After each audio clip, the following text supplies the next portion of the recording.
Yo, what's going on out there, fight boy? This your boy Money back with another one, fam. And we talking boxing, and we back.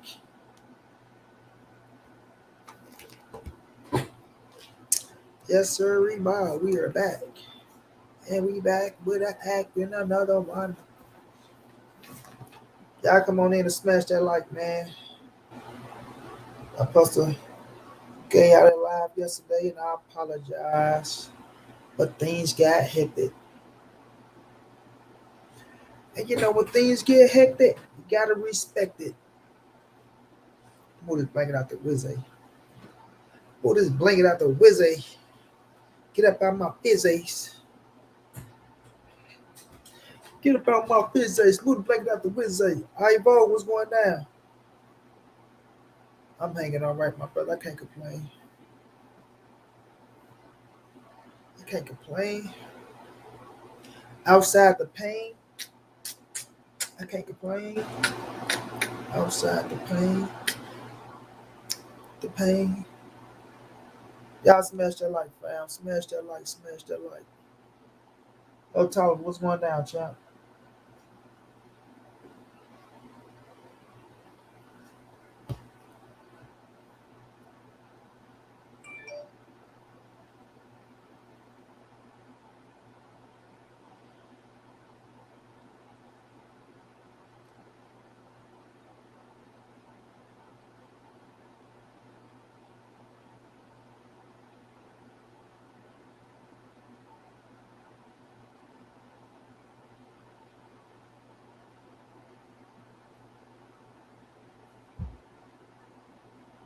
LFA, what's going down?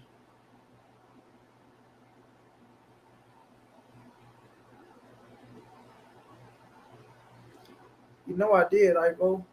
Omega, what's going down, big bro? Come on, Ivo, you already know, man.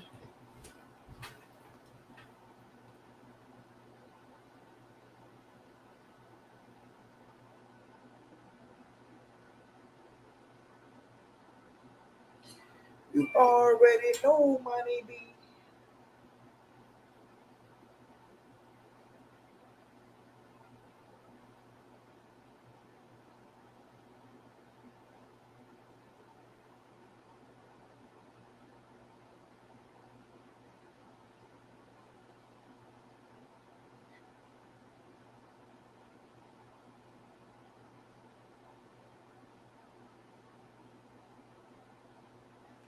You already know, money be. I'm coming through though, like this Pluto. Yoshi. What's going on, Queen?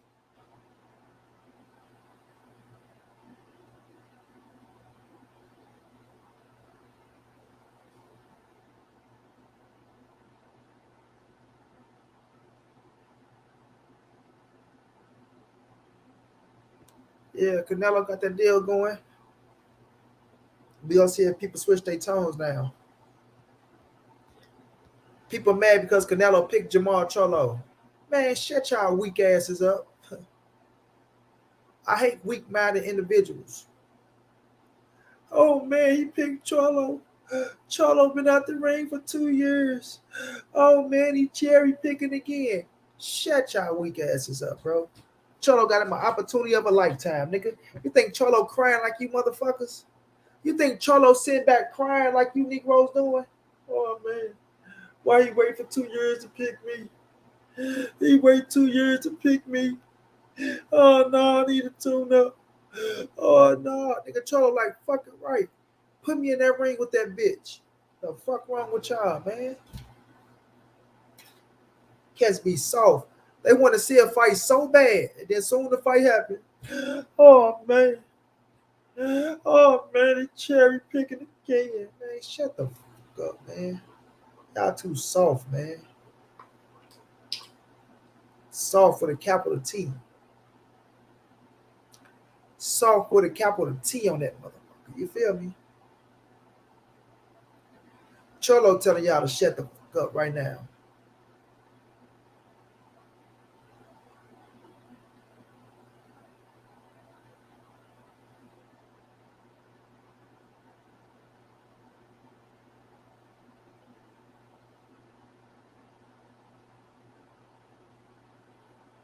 Ain't nothing wrong with that, Omega. At least you showing faith in Charlo. You feel me, Mega?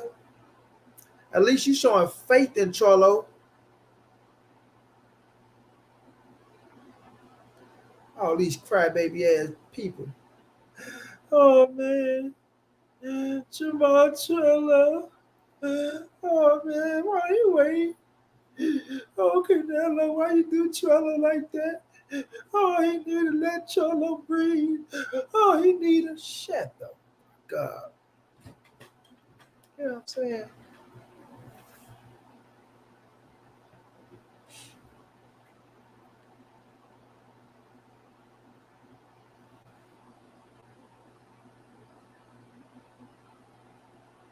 Exactly, Ivo.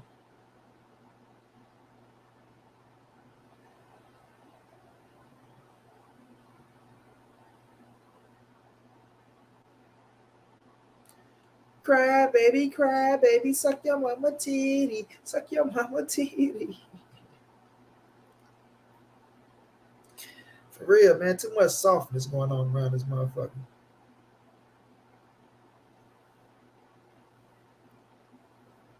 Too much softness, bro. Motherfucking gladiator sport. Motherfucking gladiator sport. We got motherfucking fairies running around in gladiator sport. We got a bunch of fairies running around in the gladiator sport.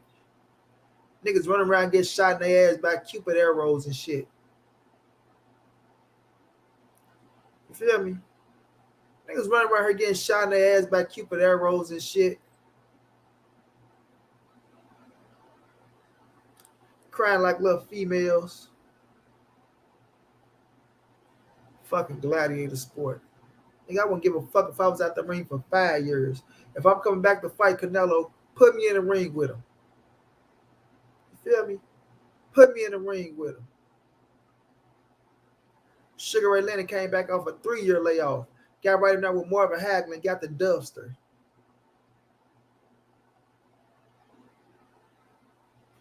You feel me? Got in that bitch after 3 years out. Eye socket fucked up. Came back and fought Marvin Hagler. The Mr. Warman himself. The marvelous one. Knocking motherfuckers' dick in the dirt. Knocking brain cells out your motherfucking head. And Sugar Ray Leonard got in that bitch with no problem.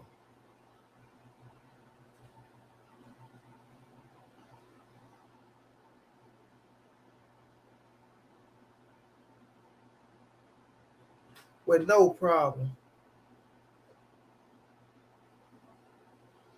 Max Martinez, what's going down?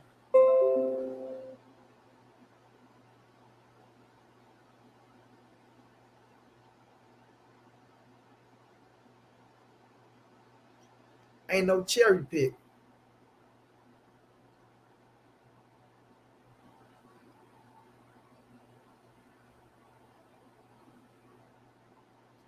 Ain't no cherry pick. Charlo is a top-notch motherfucking fighter. Too many fairies running around this motherfucker. That's what's going on. These niggas getting shot in the ass with keeping arrows. They falling in love, right? Don't put my baby in the ring. Shut y'all weak asses up, bro. Like I'm telling y'all, Charlo will tell y'all, get the fuck out my way. Don't fuck up my money. Don't fuck up my opportunity. My beautiful love in the building. Gayla, what's going down, love? How you doing? Beautiful, beautiful, beautiful, beautiful, beautiful.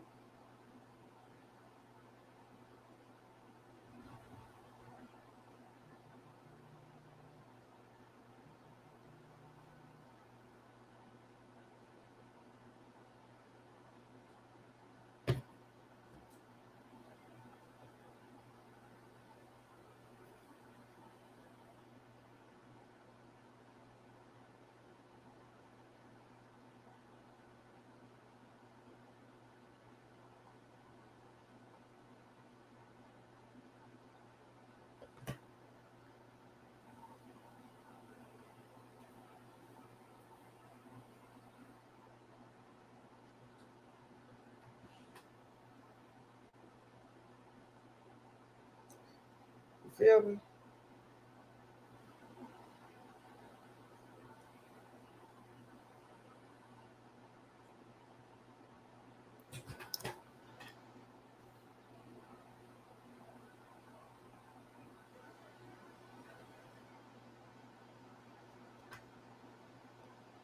He won his opportunity.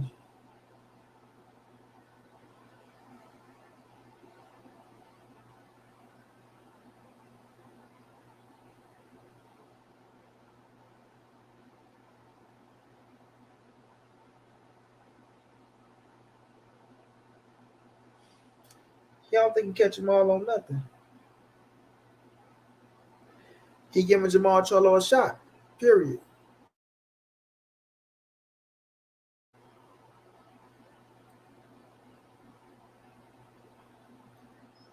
Giving him a shot, an opportunity. And Maul want it.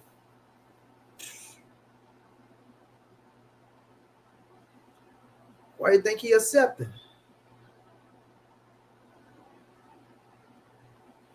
What you mean? Why now? Why not now?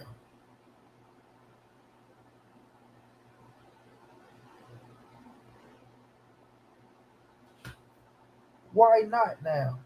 My brother Matthew Thomas, appreciate that love in the cash out, bro.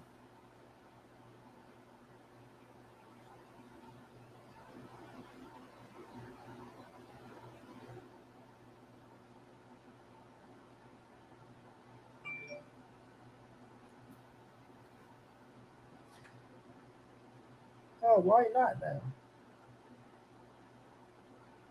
He been trying to fight Jamal Charlo.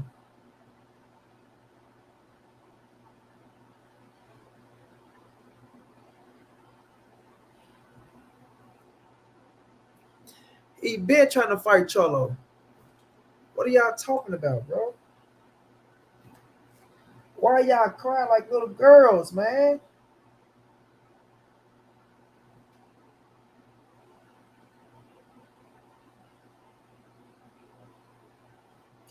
Stop crying like little females. Do y'all think Jamal Charlo crying? If Jamal ain't saying nothing about it, why y'all saying something about it, bro? Y'all should be happy.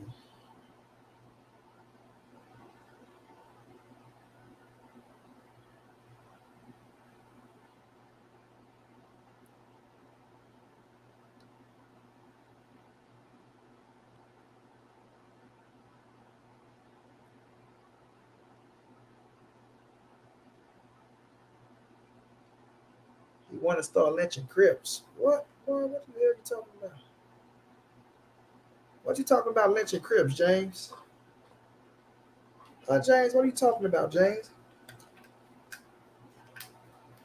Ain't nobody lynching no Crips. Lynching some Bloods. Hey, you hear me, cuz? You hear me, cuz? You talking about James, cuz? Don't lynch a couple of them Bloods.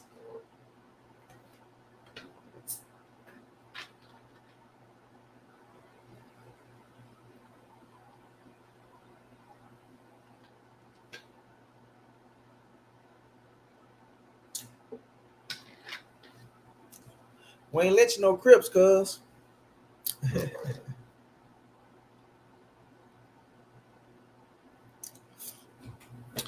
Yeah, we ain't lynching no Crips, cuz. But stop crying. Y'all missing me. I'm happy for Maul and thinking Maul going to wash sus ass Canelo, who thinks he's getting an advantage from layoff. No, he don't think he's getting an advantage from a layoff. What he's doing is giving Charlo opportunity. What he's doing is showing them boys that I run the game. What he's doing is picking who he want to pick to fight because people mad because he ain't fight motherfucking David Benavidez. And now y'all pissed off and now y'all mad. But listen, man. It's all in the game. It's consequences. Consequences when you busting. Consequences when you clutching. Consequences when you put it in your hand or start thugging. Zone 6, what's going down, bro?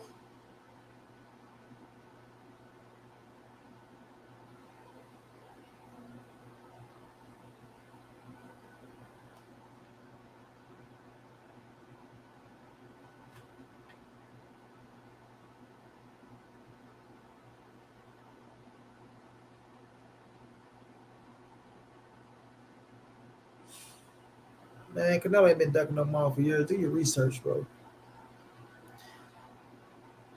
Do your research. Do your homework. Do your research. Do your homework.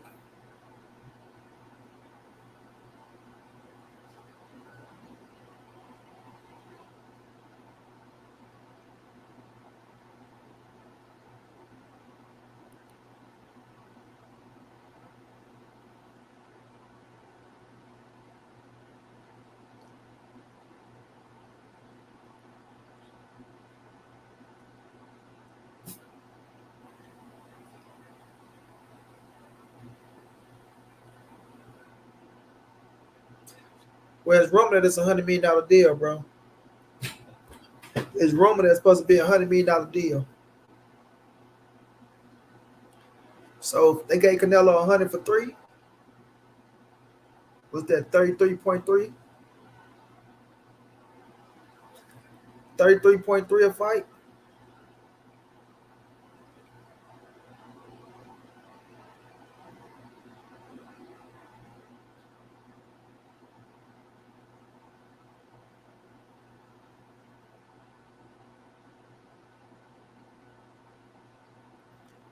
Zay was going down. It ain't just about no payday. Zay, the boy getting an opportunity at greatness. Yo, you bum. Why you always lying on Canelo? When did Canelo explain why he's fighting Charlo? When it's not confirmed that Canelo fighting Charlo next rumor is boo boo. Silent Milo, Miho, Weho, Deho, whatever the fuck your name is. Get your punk ass up out here talking to me. How you think you're talking to me? You could have got some explanation, but now you ain't getting shit but a boot. Get your punk ass on up out of here.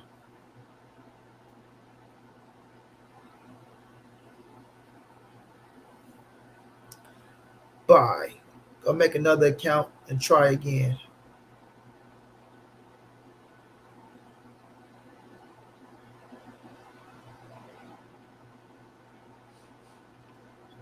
We'll see, low. But Spence probably be Spence probably be the third fight.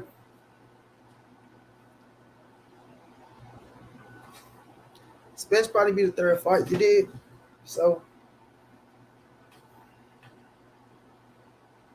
we'll see.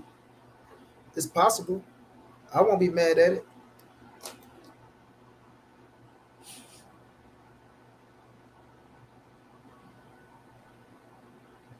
I'm just looking at all the crab babies. You know what I mean? This is a gladiator sport, but everybody crying. Jamal Charlo get his opportunity at Canelo Alvarez, and they still crying.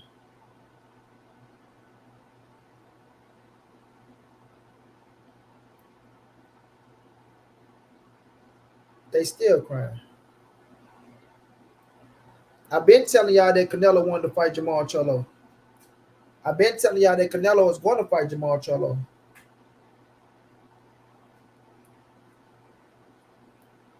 You feel me?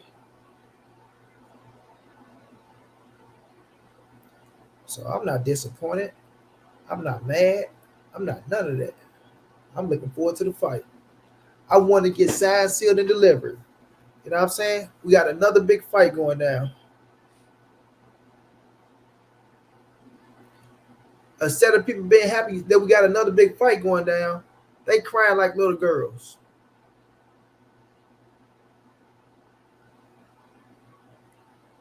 They're crying like little girls.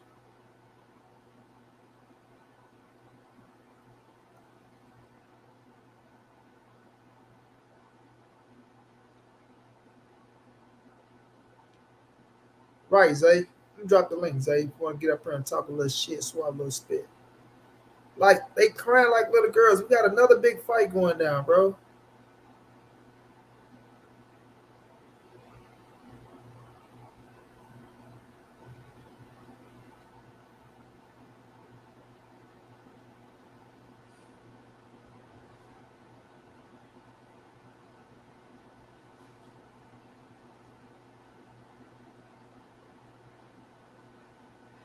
And they talking about this and that and this, man.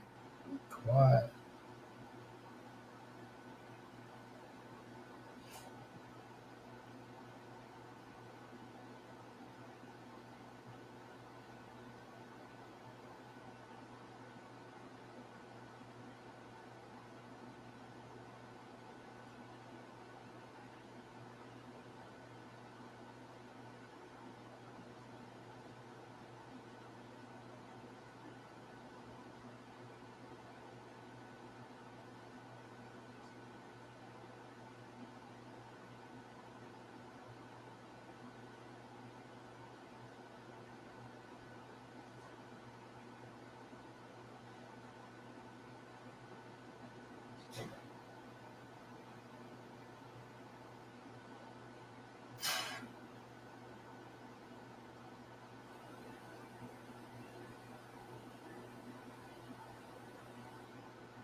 PGH Big Dog, what's going down, bro?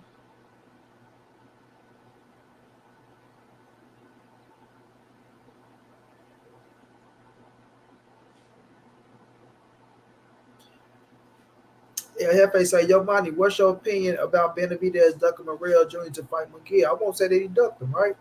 But I will say if they had something on contract. They supposed to have them on contract. That what was put out there, you know? But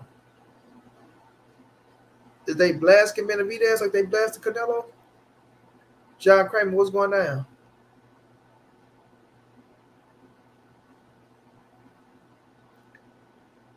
Is they blasting Benavidez like they blasting Canelo?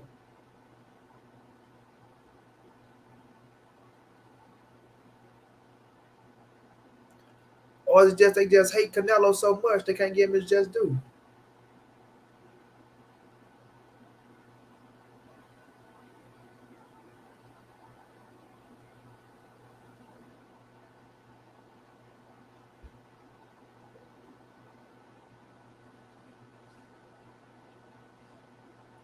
You feel me?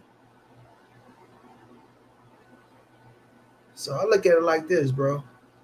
Jamal Charlo is a professional fighter. Jamal Charlo knows what it takes to get ready for a big time fight. And he's been dealing with stress. A lot of people put mental health on every goddamn thing. You go on that bitch and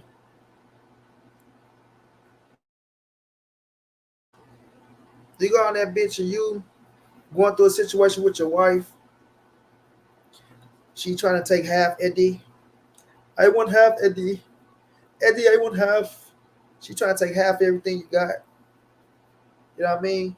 Now I will say playing with people, kids can play on the mental, but it's just stress. And I think he been getting away from that shit. He been stress free for a minute now. Now he can get his ass back in that gym, train for the biggest fight of his career against Canelo Alvarez. And he back on the big stage, baby. Can you imagine that sitting out the ring for 2 years, coming back getting the biggest fight of your career against Canelo Alvarez? God must be good. God must be good. Ashante, what's going down? God must be good. You feel me? I sat out for 2 years, kept my scrappity scrap, and I'm coming back to the fight Canelo. There you go.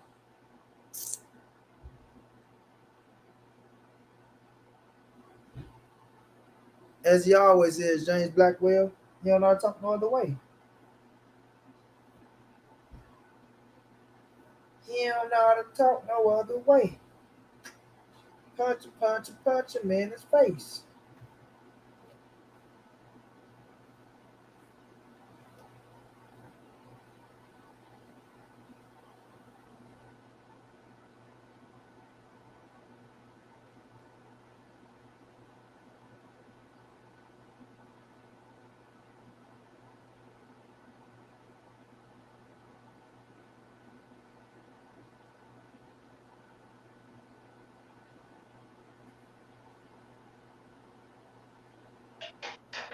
My brother Zay, what's going down, Zay?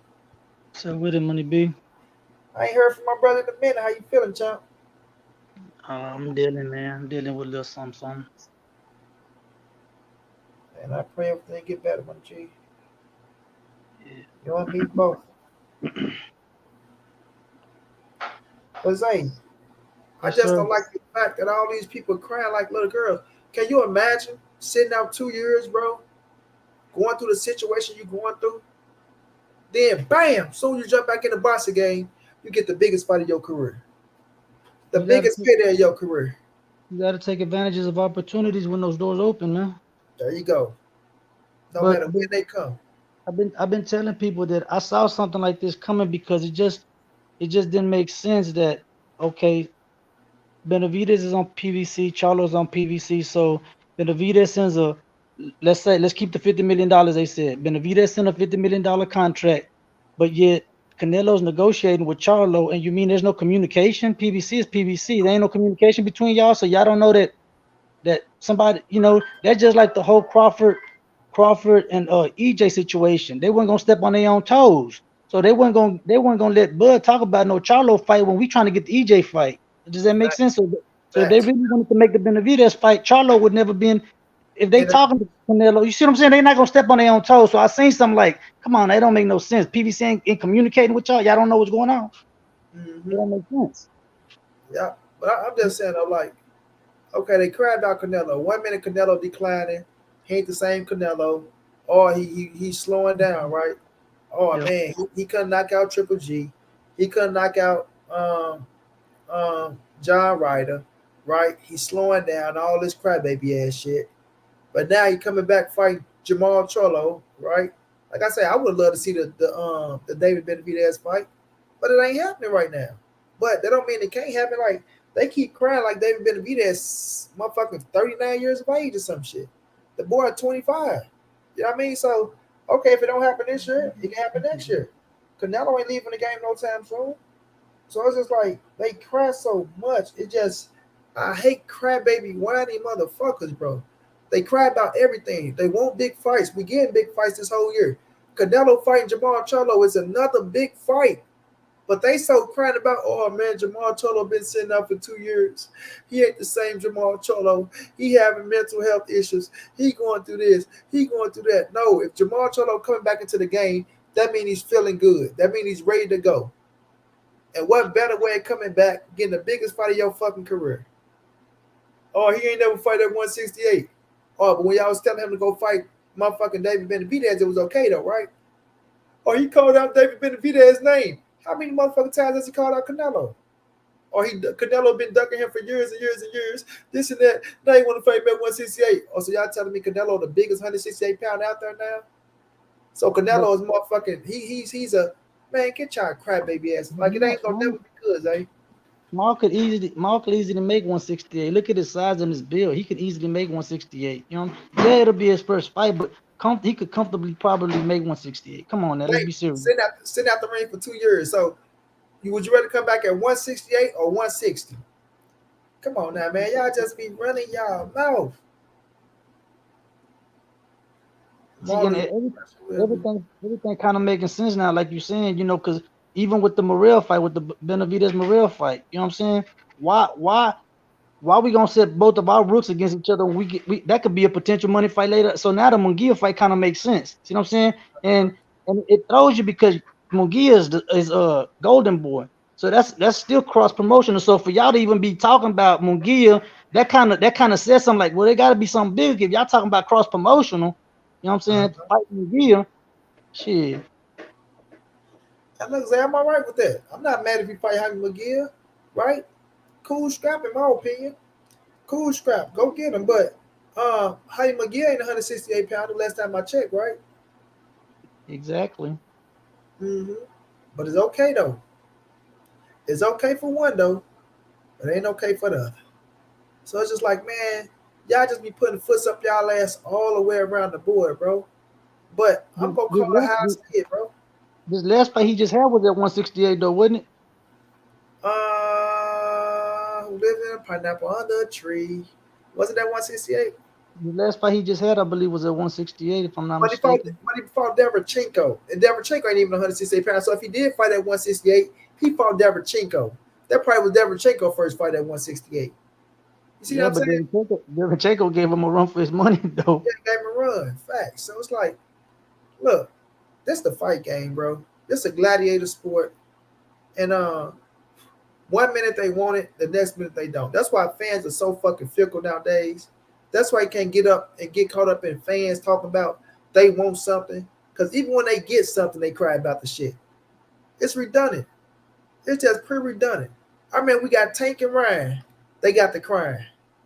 But they won it all that time. Now we got Jamal Charlo and Canelo.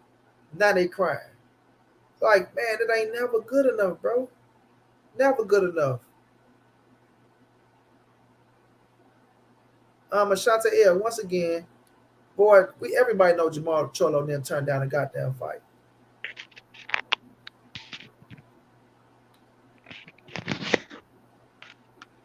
I want to see Canelo whoop Andrade first.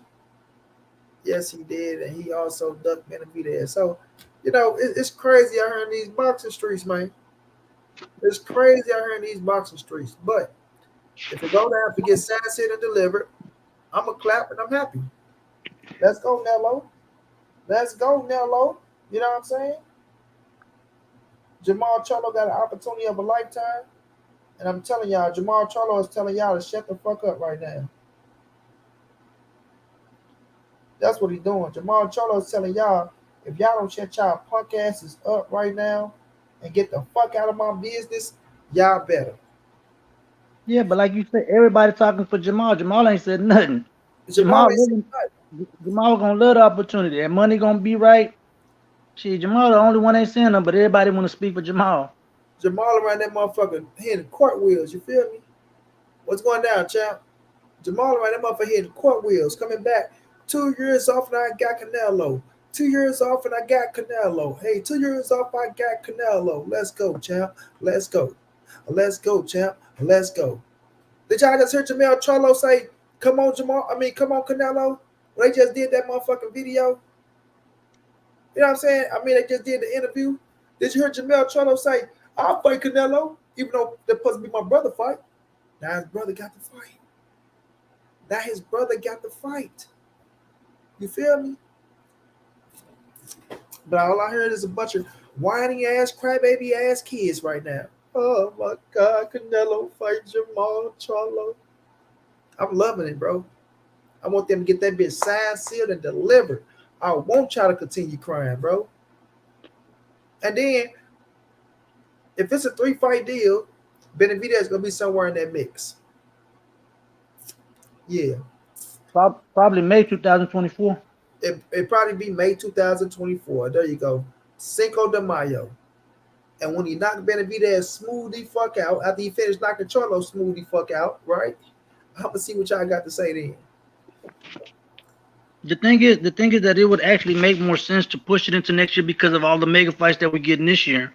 So, we still got EJ and Bud coming up. You know what I'm saying? We had the Tank Ryan, we had the Loma fight, the TO fight, all these fights. So going into next year, it'll give it more time to air out and grow that much bigger because everybody's expecting it.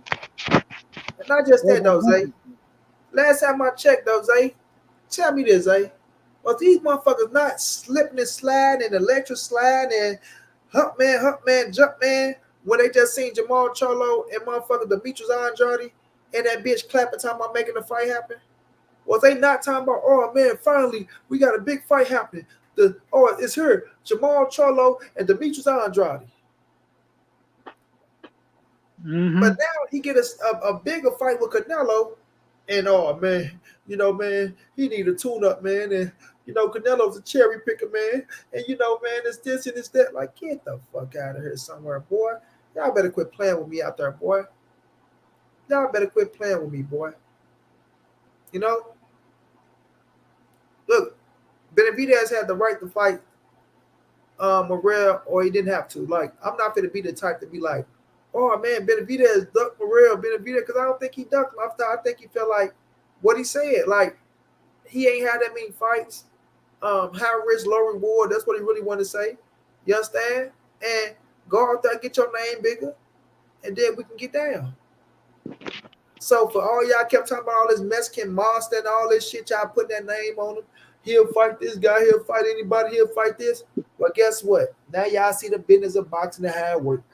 But it would actually be a good fight for him to fight Morrell because the only true real killer that Benavidez has fought at 168 was Plant. Plant was really his only first fight that really people consider like it could be a threat. You know what I'm saying?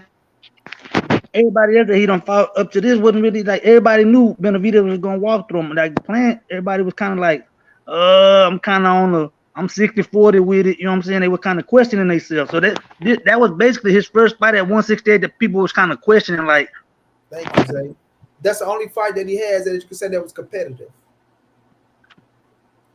Through all the names on his resume, and shouts out to my brother Ronald Ellis. But that's the only fight on there where you can say he probably have a chance to lose that Bill. And he's been doing what he's been doing to people he's supposed to do it to. You know what I'm saying? So it's like, Man, it's crazy, bro. It's just crazy. But y'all know I'm standing tall for my dude Canelo. Y'all can call me what the fuck y'all want to call me. Y'all can say what the fuck y'all want to say. It just come down to the point where it's just mind boggling to me. And I still love y'all. So don't take this no type of way. Because I know y'all sensitive, right? Once Money Brown put a foot up y'all ass, y'all all run away. Y'all get mad. Oh, he's a Canelo lover. He's a bitch ass nigga. Fuck Money Brown. I'm not never going back to his channel. I hope his channel drown. I hope he get burnt to the ground. I know how y'all be thinking. It's all good though. It's okay. But I'm The still thing, gonna talk this shit my the way. thing about boxing money is good because you could have those brotherly conversations. You know what I'm saying? It's a sport conversation. You know, sometimes y'all gonna bump heads on your teams. You know what I'm saying? Whether it be football, basketball, but y'all talk y'all shit, and that's what it is. That's what boxing is. You're not gonna all agree on the same people. You know what I'm saying? Y'all gonna talk. You know, you're gonna talk your smack, this and that, but that's the way it's supposed to be. But Don't mean you hating on the next people. You just got your opinion. At the end of the day, everybody got their own opinion. But they don't know how to do that nowadays, eh? Nowadays they just, you know what I'm saying? You ain't shit. You ain't this. They run away from you, unsubscribe from you, tell people don't come over to your channel. He ain't this. You know what I mean? It's just like, God damn. Why I can't have my own opinions, eh? Why I can't be my own man? What's wrong with me being my own man and liking who I like? And even though I like a fight, I still keep it real, right? Like I said, I want to see Canelo versus Benavidez. I feel like Benavidez earned this opportunity. Yes, I do feel like he earned the opportunity to fight Canelo next. But it ain't happening next. Don't mean it's the end of the world. You feel me? Canelo 32, but I know my dude really 45 in boxing years. Okay, I get it. But Canelo say he's not going nowhere until he's 36. 36. 3-6. And I hate those numbers because 3-6 is 666. I hate that. 3 times 6 is 9. You flip it around, it's still a 6. And I hate the number 6. I really do. But nonetheless, that's 4 years. 4 years. Even if Canelo want to make David Benavidez the third fight, it's still going to happen. If you say, you know what, I'm going to say David Benavidez for September 2024. But y'all cry about that? But y'all cry about it? That Oh, that that would actually even be good if Andrade becomes the second fight because that means he would have worked up the chain of all the fights everybody been wanting. So it would be everybody said he Charlo, Andrade, and then Benavidez for September. That'll make sense. won't that make all the sense in the world? Canelo knocking all their ass out anyway. So it don't matter what order they go in. But it still make all the sense in the world. Right? Benavidez go out there and get him 2 more fights in. 2 nice paydays before he feel that motherfucking thunder rumbling up his motherfucking chinny chin chin. You know what I'm saying? So it's like, look here, man. And you know, me and my brother, everything boxing, we gonna have a debate about this right here on Money Brown TV one day. You feel me? Because my brother feel like Jamal Charlo is just selling out for the money. A lot of people feel like, oh man, he said, no, the fuck, he ain't selling out for no money. Why won't he take his opportunity? If the door, if Canelo come knocking at your motherfucking door, and you say no, you know what Errol Spence going to say to that boy? Do you know what Errol Spence is going to say to that boy? Do you know what Mel Charlo? Well, his brother already got in his ass for turning down the Canelo fight before. You think he want to hear his brother get in his ass again? You know, I think Jamal Charlo hate to hear Jamel Charlo get in his ass. I think that's one of the most nagging things to him, bro. Is his brother getting in his ass about him turning down the Skriz out. You know what I mean? It's like, bro, y'all gotta understand this boxing game, bro. When an opportunity come knocking, you better answer that bitch. Yep. I'm sorry, here I come. It only take one missed opportunity. You see what happened with Joshua Wilder just stretching and eventually that $100 million offer just disappeared, huh? Huh? You see what happened with the Wilder Joshua when at one point it was $100 million fight. It was this and that, and then it just kept getting to a point where eventually they both ended up losing. And look what happened to that $100 million fight now. That's right. Sometimes you just gotta know when to open the door. When they go to knock, and it's time to open the door. If you ain't ready, it's time to get ready, because sometimes you never get that knock on the door again. That's right, Zay. That's a fact. That's a fact, Zay, because it's like you don't pass up no Canelo Alvarez. You don't pass up no Floyd Mayweather. You don't pass up no Javante Davis. You don't pass up no Errol Spence. Don't do that. Don't Oscar De La Hoya. Like you said, Anthony Joshua and Deontay Wilder. Bam. We seen what fucking Eddie Hearn, Daddy Barry Hearn said. You feel me? So it's like, bro, you better not fuck up that opportunity. You better take that shit while it's there.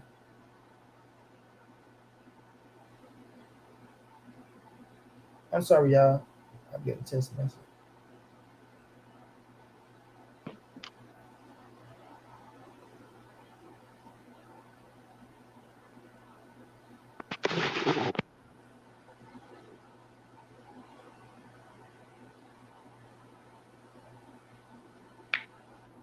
I'm just so happy. I'm just so happy EJ and Bud promoting this fight the way they doing. They doing a good job on it, man. They put it on YouTube. They going out there promoting it right. Let's not go there yet, Zay, because we go dive on into that one because I got a lot to say about that one, Zay.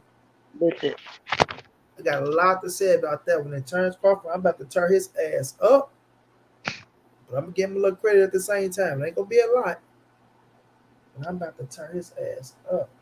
got a can of whoop ass ready for him. Can of whoop ass.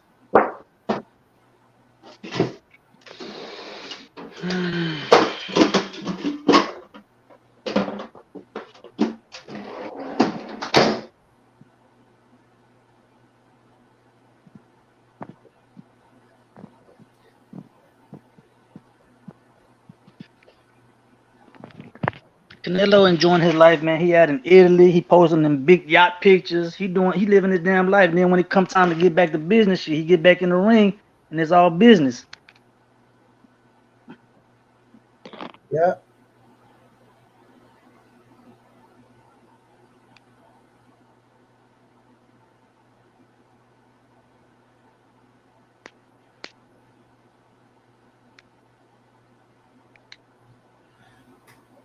But my thing is this though, Zay. It's like this is a big fight, bro.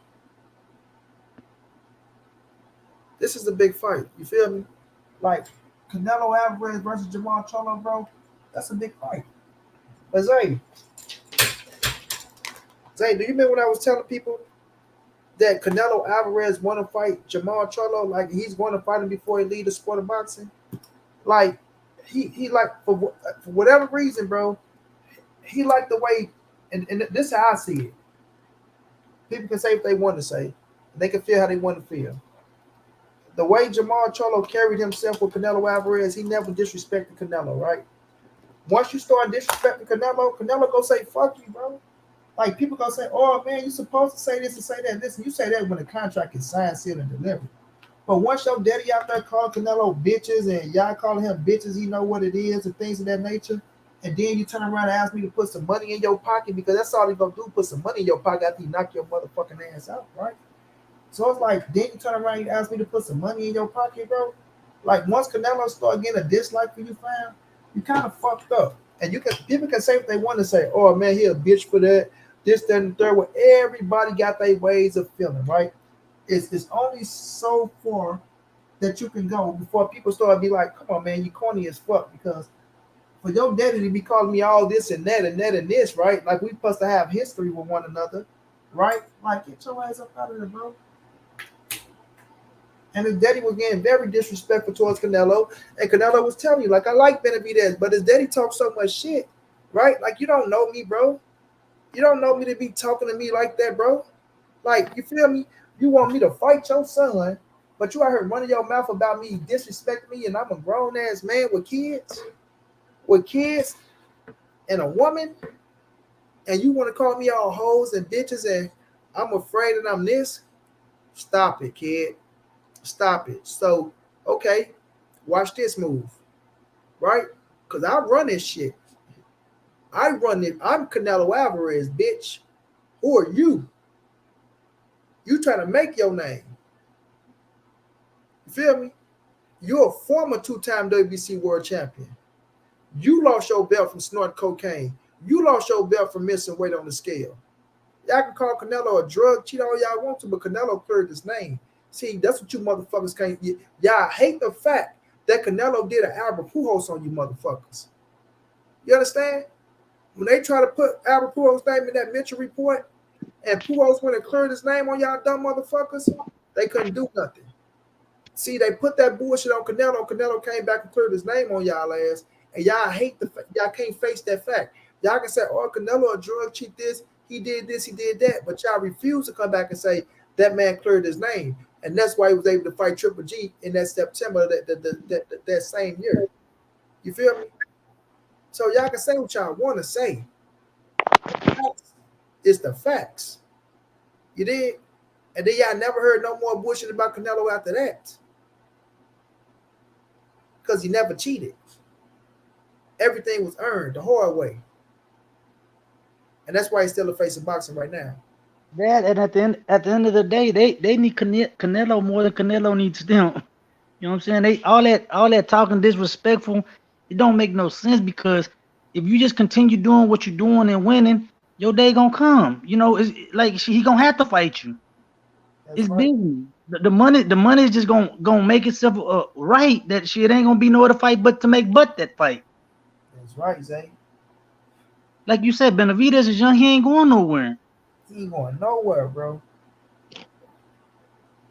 If anything, isn't that worse for Canelo? More experience for Benavidez. He gets more More fights experience. under his belt. Thank you, Zay. My brother coming through showing me a little love, man. My brother. Let me see. I don't want to say government, but I might have to say it. I don't see it. For appreciation, your encouragement, and content, my brother, Michael. I appreciate you, Mike. I don't see no other name, but I appreciate you, my brother. Much love, much appreciated, champ. So it's like, man, Canelo going out here giving us nothing but big fights after big fights after big fights. Y'all can say what y'all want to say, man. Y'all can say what y'all want to say, man. But ain't nobody fighting more bigger fights than Canelo Alvarez, bro. Ain't nobody fighting more bigger fights than Canelo Alvarez, man. Then he go out there and fight John Ryder, a contender, right? A top contender. And y'all still cry about that. But then he followed that up with fighting Jamal Charlo right after that. Right after that in September. Still being busy. You know what I'm saying? Bringing eyeballs to the sport of boxing. Fulfilling his obligations to us, the fans. And y'all still cry. Like Jamal Charlo is throwing real strong punches in that motherfucker. He can fight. But y'all cry like little girls. Oh, man. Oh, man, Charlo. Canelo, man. Why you fighting Charlo right now, man? Why you can't give him a tune-up and then fight Benavidez? Then after you fight Benavidez, then go fight Charlo. Then after you fight Charlo, then go fight Andrade. Then after you fight Andrade, then go fight like. But y'all ain't saying it about nobody else, though. Just Canelo. Come on, man. Stop it, bro. Y'all gonna put some respect on that little motherfucking name. If I gotta beat it in y'all motherfucking heads, y'all gonna respect my dog, man. Y'all gonna respect my dog, man. What Earl Spence say, Jay? Oh, matter of fact, I'm gonna read to y'all what Earl Spence said. I'm gonna tell you, motherfucker, what Earl Spence said. You feel me? Yeah. Yeah. I know y'all don't like this shit. I know. I know it hurts. I know it hurts. But somebody gotta put the truth in you motherfuckers. Somewhere down the line, whether you accept it or not, somebody gotta put the truth in you motherfuckers. Canelo is number one. For me, it's all about how much you make. He is a cash cow. He can fight Johnny from Walmart and make $30 to $40 million like it's nothing. Yee. And they got Canelo up there with the motherfucking crown on his head. That's where it belongs. Stinger from above. The thing is, okay, even if he beats Charlo, you know, when he beats Charlo, he ain't gonna get no credit anyways. Every opponent that steps in the ring that he beats, he never gets credit for them, regardless of who they are, regardless of what people think. Oh, he was a cherry pick. It's always been that.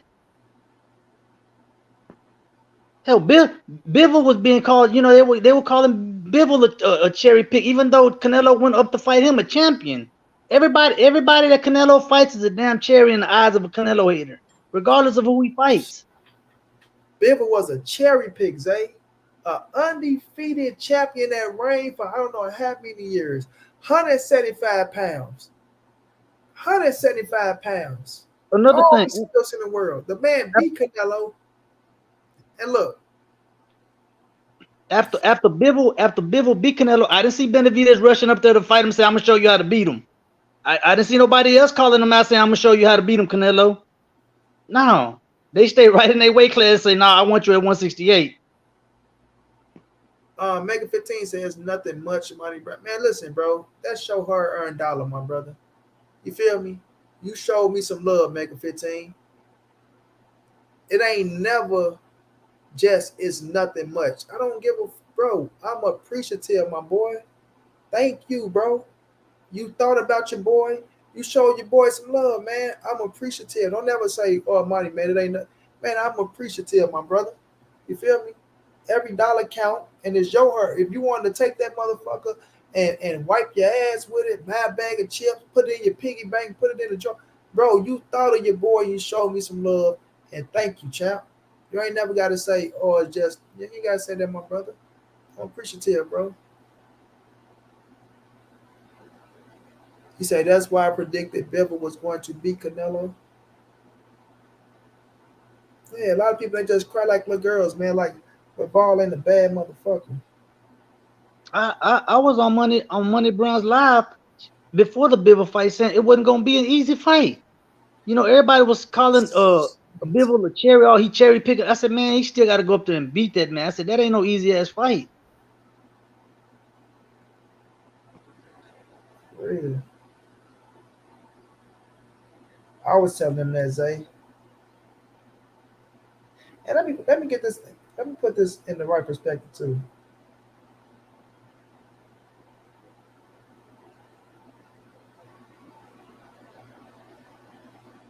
Sorry, y'all. Another thing, while we talking about Bivol, I mean, I don't see why he ain't go ahead and take the undisputed against Better Be and just say forget the WBC. You still got the other belts on the line. You know what I'm saying? Once if that fight was to happen, you say forget the WBC. The WBC gonna come running, man, because they want the money. Like I always say, the fighters make the belts money. The belts ain't making the fighters no money, man. Exactly. If they make that fight, the people gonna give Bivol. If he was to win, the people will give him. He undisputed. He beat that man. We gonna take the politics out of it because we knew that's just the WBC playing politics. But Zay, what I was just saying, Zay, damn, it slipped my mind. I was making a point. Damn, damn, man. That's why I hate when I get the test. Damn, what the fuck was I about to say? It was something about everybody was calling him a cherry pick or Bivol a cherry. That's what we was talking about before you start doing Remember what what you was doing. Jerry picked? Damn, fuck. It was a strong point too. Therefore, hold on, y'all. Let me see. Damn, Bivol been champion what 6 years now, if not seven, holding the six. same title. Yeah.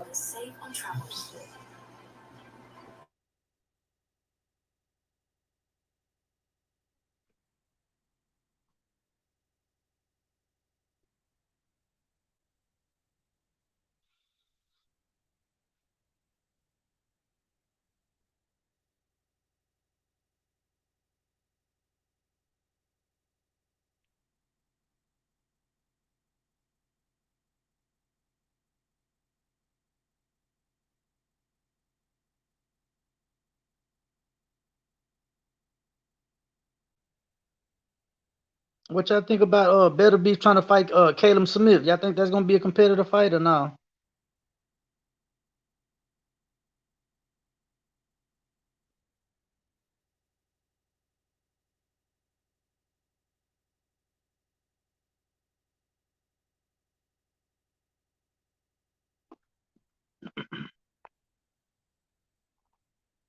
Okay, I rewind it back. I still don't remember what I said, but I think I was on Bivol about something though.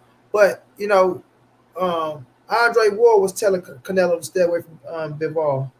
Everybody was telling Canelo don't go to Bivol, right? Man, he went out there and fought the fuck out of Bivol, and then like I say, he hurt his hand in the fight. Oh no, that's what I was gonna say. Zay. Yeah, with the Bivol fight. Let me make this one thing clear to y'all, bro. Cause y'all keep running around, Money Brown saying Canelo beat Bivol. Canelo, okay, the title was what's the word I'm looking for? I was being sarcastic with the title, bro. If you go back and if you listen to the live stream, in the live stream, matter of fact, I'm gonna go find out where I put it at and put it. I clearly came out and said, okay, y'all, let me quit bullshit with y'all.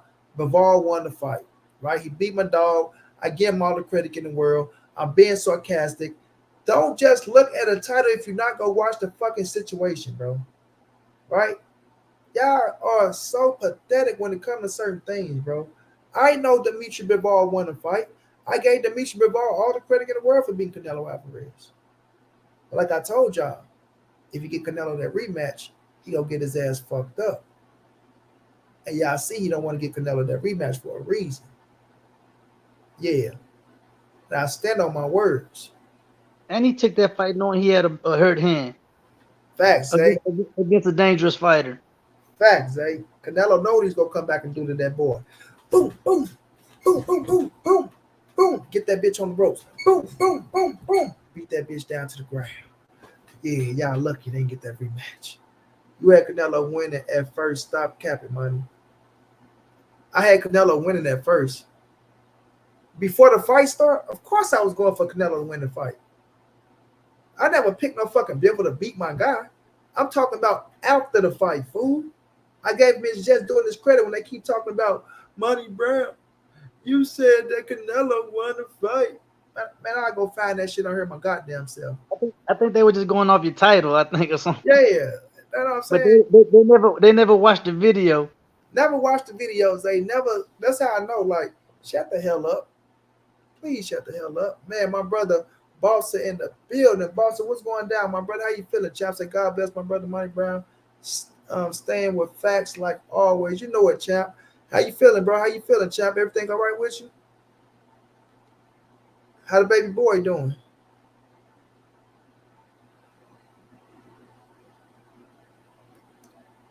Once again, Zay. I see him. No, after the fact.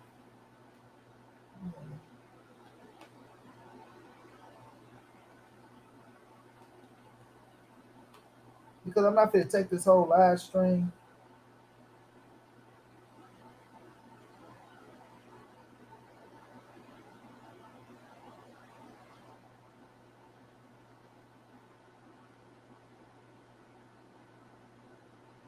I'm not going to take this whole live stream. I'm about to go find the Zay. Now you came back and said you were just playing. You gave Bill his just due. I'm talking about in that live stream, Zay, in that same live stream. In the same live stream, like, and I went back and watched it to make sure. I said, oh, I know I ain't tripping. I know I gave that man his credit, but I know what I gave that man his credit, bro. But I'm gonna find it. I'm gonna clip that motherfucker. I'm gonna go find it tonight. I'm gonna cut it out and I'm gonna post it. Just for all you hating motherfuckers. And you gonna see that it's the same video. I ain't gonna redo nothing to none of that shit. It's gonna be the same situation. I give y'all the timestamp so y'all can go find it on the real thing, and then I'm gonna see what y'all say after that, bro. I ain't got no reason to lie to y'all boys, bro. I know what I was doing after the fact. You know what I'm saying? I say, watch this shit here. Watch y'all fuck with their ass. Blah, blah, blah, blah, bing. Put it up there and got to talking a little shit. Then I said, now let me quit bullshit, man. You know, that man wanted to fight fair and square. I gave him his just due. But then even now, like someone saying in the comment, for Bibble's manager to come out and say that's a risky fight. Why would we take that risk on Bibble losing to Canelo? Yeah, because y'all know he's gonna be coming 100%. You know this fight. That's right. What that manager say, Zay? They already let the news out about Bivol manager saying it's too risky to fight him at 75 for the rematch and lose the belt. His manager says so himself because they know Canelo coming back straight with a vengeance. They know Canelo coming back and put his ass on the hinges. Don't want to see Nello in that ring because they know Nello go do his thing. And if you catch him, break his motherfucking jaw and make your boys cry because you see some shit you never saw. We're playing with Nello, man. Y'all go learn to respect Canelo, bro. Once you leave the game, it'll never be another Canelo Alvarez. Y'all won't have nobody else to hate on. Y'all have to find somebody else to hate on. Bastards. And the thing is, how is it risky when he's giving the man the biggest paydays of his life? Bivol wasn't making those types of fights, that type of money. Even you got to remember, he gave him $2 million guaranteed plus part of the 30% of the purse. Bivol wasn't making no $1 million fights before the Canelo fight. Even if he gives him the exact same deal, he walked away from the Beterbiev fight because he said it wasn't enough money. How you trying to fight this man, but you want to make Canelo money? Y'all not gonna do it because y'all don't bring in that type of draw. Y'all don't bring in the fan base like that. So you can't make $2 million plus 30% pay-per-view fighting Beterbiev because neither one of y'all gonna get paid. That's right, Zay. And that's the thing, Zay. See, they make that money with Canelo, and they think they still gonna make that money the next fight. Bro, y'all not Canelo. Y'all not bringing in that Doski. Like Zay just told you. If you can't rack in a Doski like that, you can't expect to get paid like that. Period.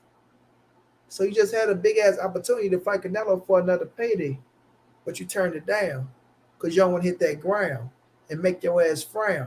From Canelo hitting you with that pound, pound, pound, pound, pound, pound, pound. You know what I'm saying? And No and, doubt, my and, brother Boston.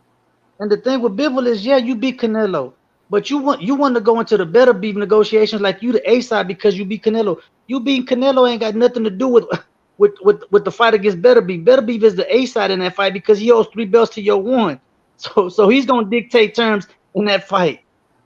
Yeah, You're gonna take the chump change end of it. Beterbiev is gonna get the upper hand of it. yeah.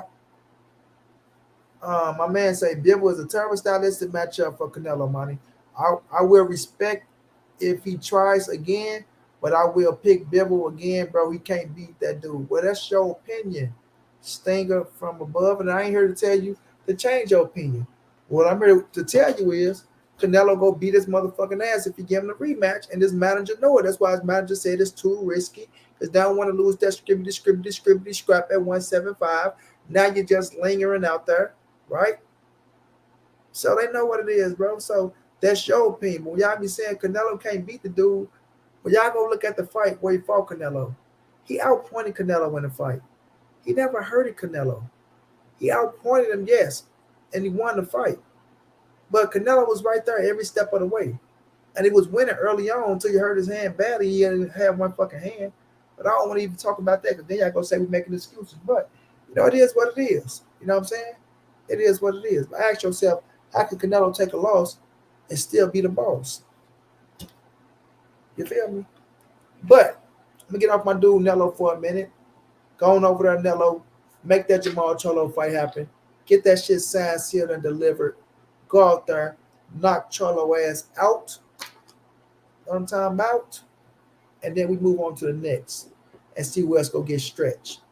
And then do your flex. Because we know they're going to be mad at that red-headed mix. But Zay, we're going to move on to Errol and Bud. And I want to say this, Zay, because this Bud Crawford motherfucker, man. This is one arrogant, egotistic, jealous son of a mother.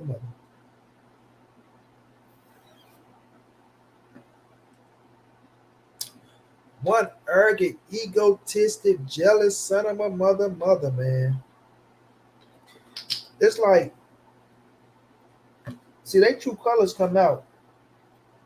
They true colors come out when it come to Errol Spence. They asked Terence Crawford, matter of fact, I'm gonna play it. They asked this man, Zay. Matter of fact, I'm just gonna play it. I'm trying to put the top on this song, y'all. So let me play it for y'all. And I want your opinion on this, Zay.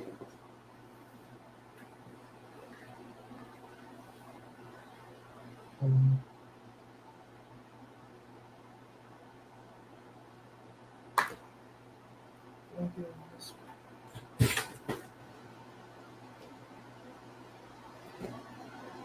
AD, what's going down?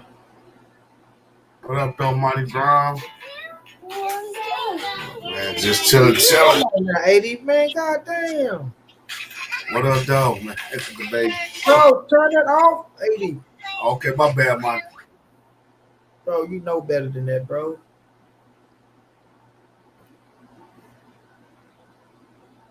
What up? He just came. He just ran in here too. What up, though? Still with it, man. What's up, man? What's up, man? Chilling. Yep. Hey, Monty, you my dog. You my dog. I rock with you, man. But I'm, and even though I'm not a big fan of Charlo, I'm not, but I'm a big fan of Derrick James. So I gotta rock with Derrick James. Negative, my boy, because this ain't even the Derrick James Charlo that's fighting. This is Jamal Charlo from. Oh, okay. Well, cool. Yeah. If you got Jamal Charlo winning, I'm not. Listen, bro. You can pick who you want to win the fight. I'm all right with that.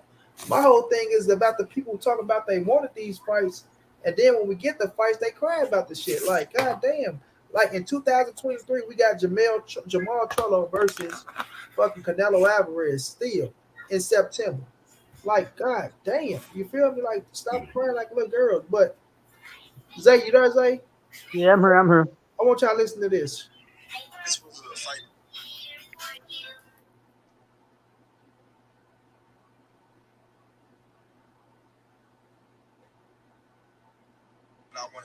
This was a fight that boxing needed. You needed two great fighters. Well, one good fighter, one great fighter. Did you hear that? Like, we needed two great fighters. Like this is what I mean by Terence Crawford, bro. So boxing needed. You needed two great fighters. Well, one good fighter, one great fighter and myself, putting everything on the line.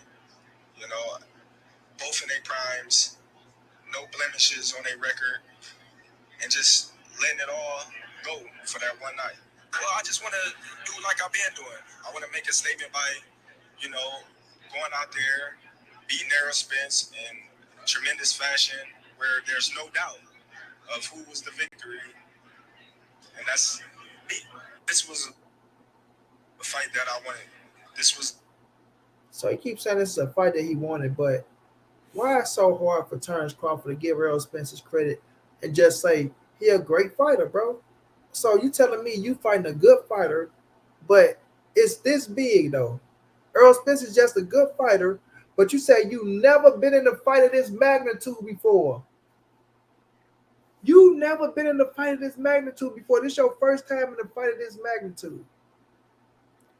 But you're doing it just against a good fighter. You fought good fighters. You fought some good fighters, right? Sean Porter was a good fighter. Kell Brook was a good fighter, right? But now you find another good fighter in Errol Spence, and he got you in the biggest fight of your career, the biggest payday of your career. It's just like the hatred that comes for him when it comes to Errol Spence, bro. But see, that's why I said if him and Bomac would have kept their real energy and kept it trill all the way around the board on how they really feel about Errol Spence and how they really feel about Derrick James, then guess what? Their words would have been a little more fluid than what it was. They wouldn't have been stuttering and fucking up because it was foreign to them to give Errol Spence and Derrick James credit. It was foreign to them to do that shit. So it's like they were speaking a foreign language. Errol, good, great. Oh fuck. He's a great fighter, and we're gonna have a good fight on, But they would have been like, oh fuck Errol Spence. He ain't shit. He can't fucking fight. He a fucking one-dimensional ass fighter. That shit would have been fluid, running like running water. But when they do that faking shit, it shows, bro. So Zay, why is it so hard, Zay, for them boys to give Errol Spence the just due that he deserved when Errol Spence get him the just due that they deserve, bro? It comes back to what we've been saying. Bud he's a narcissist. He's always been used to being the A side to all his fights. So it's just killing him inside that he has to be the B side to this fight. He feels like what he's accomplished in the lower weight classes should have weight we respect you for what you did at the lower weight classes, but that ain't got nothing to do with 147. 147 has a king, had a king with 3 belts that was holding the pressure and pushing pressure before you got to it. You know what I'm saying? So you can't downplay all of Earl Spence's accomplishments because of what you did at lower weight classes. Nobody can take away what you've done at the lower weight classes. We gonna give you respect for being undisputed at a lower weight class, but that ain't got nothing to do with 147. You just gotta play your role. Yeah, you got a belt. Yeah, you a champion. But there's a person holding 3 belts and has fought 3 champions to get them. He didn't fight one person to get all the belts. He fought 3 different champions. You know what I'm saying? To get to where he's at. So you got to give that man his respect and his just due. You can't downplay and talk on this man like he ain't. No, you got to respect that man for being a champion. That's right, Jay. It just kills him inside that he has to be the Bud side, the B side. And regular Bud at that. AD, what's going on? AD, what's your opinion, AD? Man, I was just on knockout. Just like I was telling knockout boxing, they was saying that Bud and Spence both have dogs in them. They got dogs. Bud is the only one that got dog in him. Spence got a lion. Spence is a lion. You know, dogs bark. All dogs. I don't care. Only dog that really don't bark is a wolf. You know, and a lot of times a wolf is wolfing, especially when it comes to a grizzly bear. It ain't doing nothing but wolfing. But you could put that same wolf, that same any dog you could think of in the world, put that up against a male lion and see what happens. A male lion Spence moved like a male lion. That's how he moved. You know, I'm a nature type dude. So I watch nature. I watch how male lions really they don't really react. They'll see something, they'll see hyenas walking past, they won't even get up. Well, if that hyena look to being any type of a posture, a threaten, man, that lion, if he could get his hands on him, so the lion ain't gonna get up for nothing. Sit down, son. The lion ain't gonna get up for nothing. The lion gonna get up for something, and that's what Spence put me in the mind of a lion. You know, Crawford, he a dog, and that's all he is. He a dog. He barking like a dog. But Errol Spence don't bark. You don't see Errol Spence out here disrespecting Crawford or none of that. When you look at dogs bark at everybody. When you look at a lion won't even notice you. A lion could care less. But if you come into that lion's domain, which is the ring for Errol Spence, that he's gonna really hurt Crawford. And he let Crawford know that. He's gonna really hurt Crawford. You have to realize, just like you said, Monty, and on your stations, and a lot of people have said on their stations, Errol Spence hears and sees everything. It's the same thing a lion do. A dog hear and see whatever's coming around, and it just bark. So I wanted to get Errol Spence out the algorithm of being a dog, because he ain't a dog. He more so like a cat. He more so like a lion, a tiger. He more so to sit back. Him, Derek James. If you look, I can't speak on Charlo because, you know, I say Charlo a dog. You know, Charlo is a dog. But Errol Spence and the Ghost, Frank Martin, if you peep how they move sort of like, you know, lions and tigers. And, you know, and they going through this boxing community full of dogs. And that's how they're going to treat them.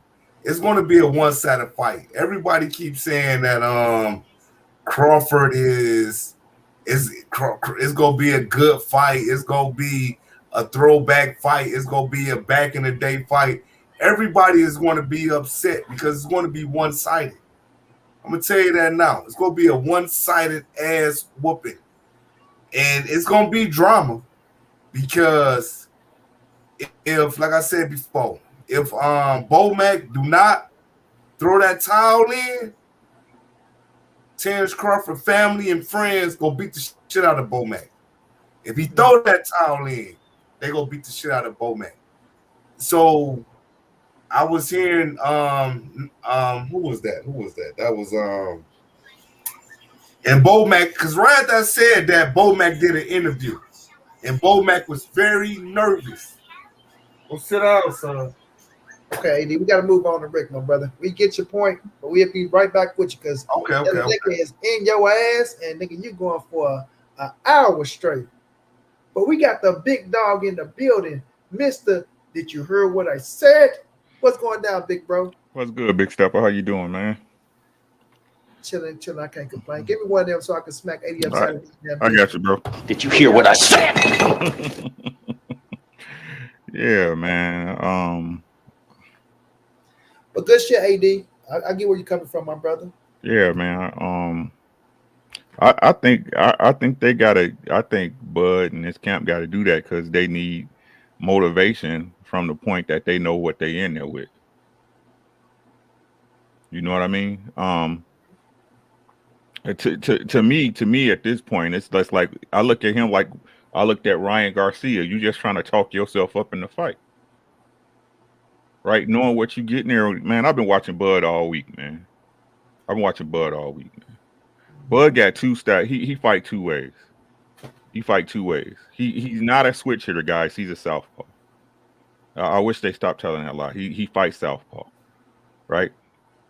What he does, if you go look at Bud's fights, and this is me being unbiased. This ain't got like this past the feeling stage, right? This past of what you feel or how he posturing. That we passed that point. The fight is made, right? Mm-hmm. You go look at Bud. What he does is the one thing I give Bud, he's very patient. He's very patient, right? He'll sit there in front of an op all day, waiting for you to throw so he can counter, right? And what I see is that the fighters he been in there with, they get tired of sitting there looking at him. They get frustrated, right? They get frustrated, and at that point, they start rushing their work, leaning and hopping forward or lunging forward, right? And if you notice what Bud do, he step back and counter you with that hook, right? He'll counter you with a hook and then try to throw the uppercut behind it. Yeah. Sean Porter, David Avanesian, all basically almost all the fights he fought at 147, he's done that throughout the fight. Or if he feels that he's just totally better than you, right? That you're not a threat. At that point, he'll come forward with that little bop he do. You know what I'm saying? He got that little bop, and he'll just pot shot you until he catch you with something. He'll try to lull you to sleep, and then throw some heat behind it and catch you while you slipping. That's how Bud fight. That's how Bud fights. All EJ have to do is be EJ. That's it. Everybody talking about EJ got to make all these adjustments and blah, blah, blah. All EJ have to do is be EJ and be defensively responsible. If he's able to come, this is how I see this fight going, Monty. Ride with me on this, right? Mm-hmm. If EJ does what he does all the time, come in behind the jab. I'm talking about a straight up and down jab, right? No lunging, no reaching in. When I jab, I'm coming forward. When I jab, I'm coming forward, right? And of course, just like EJ always do, right? Don't just one jab, 1, 2 it, 1, 2, 3 it, right? The jab is going to lead to everything for Errol Spence. The jab, the thing they saying that, oh, he just got an okay jab, the thing they not mentioning, that's the thing that's going to beat Bud Crawford. The jab. The jab, right? Because if he can use his jab, if Errol uses his jab to get into. You gotta take Bud's space away. You gotta take his space away because if you give him enough space to be able to jump back or slide out to the left or right, he's capable, right? But you gotta take his space away so he can't get his shots off. Right. You gotta take his space away so he can't get his shots off. And I'm telling y'all, if EJ get within that, you know how they say, Marty, get behind their gloves, right? Yes, sir. Yeah. If EJ's able to establish space and get behind Bud's gloves, he gonna knock him out. Ooh. I'm telling y'all that right now. If he's able to get behind Bud's gloves, if you understand boxing, you know what I'm talking about, right? Mm-hmm.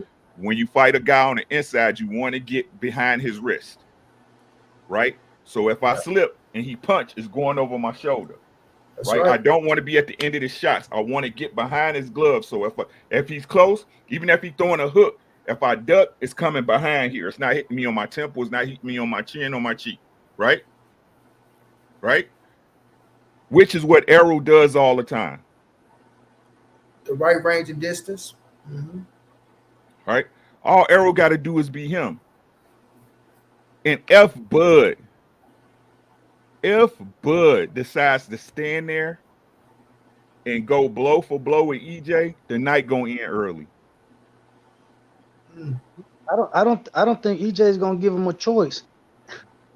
EJ already said he's going in there to break him. Yeah. So EJ already said I'm durable. I'm made out of steel. What Tank say? What happens with a metal shield and a glass shield? Eventually, the shield's gonna give up. What you gonna do after that shield is gone? Right. And the one thing, and the other thing I want to talk about before we move on is that when looking at Terence Crawford's power, he's got good power. He doesn't have great power, guys. I think this how I know everybody. Look, this how I know everybody when I hear them speak on Bud that they be listening to ESPN because they all spill the same stuff. He has respectable power. He doesn't have great power. I'm gonna tell y'all might not believe this, but I watched this fight 4 times within the last 2 days. The Sean Porter versus Terence Crawford fight. That first knockdown was a flash knockdown. Now, what do I mean when I say that? Did he catch him clean? Yes, but y'all see Sean popped right up. He popped right up. Right? Do y'all believe Sean Porter has a better beard than Errol Spence? No. Do y'all believe David Avenesian has a better chin than Errol Spence? Definitely not. How about Benavidez? No. How about Amir Khan? Definitely not. That don't even got no chin. Kell Brook? Showed. No. I couldn't even hit my cigarette when you said that. Right. So, and let me peep something for y'all. Right. The fighters he's been in there with either had been down already or never under the bright lights. He knocked Sean Porter out, but hadn't Sean Porter seen a knee before? Facts. Kell Brook. Twice. Amir Khan. Lived on the canvas. How about Kavaluskis? Wasn't that his first time under the bright lights? Yep. David Avenesian been knocked out before, right? And got his ass beat in sparring. But that was his first loss, though, to Bud. No, I'm sorry, David Avenesian. I'm thinking of Benavidez. Yep. You're right. Yep. David Avenesian. Yeah, he did. Right.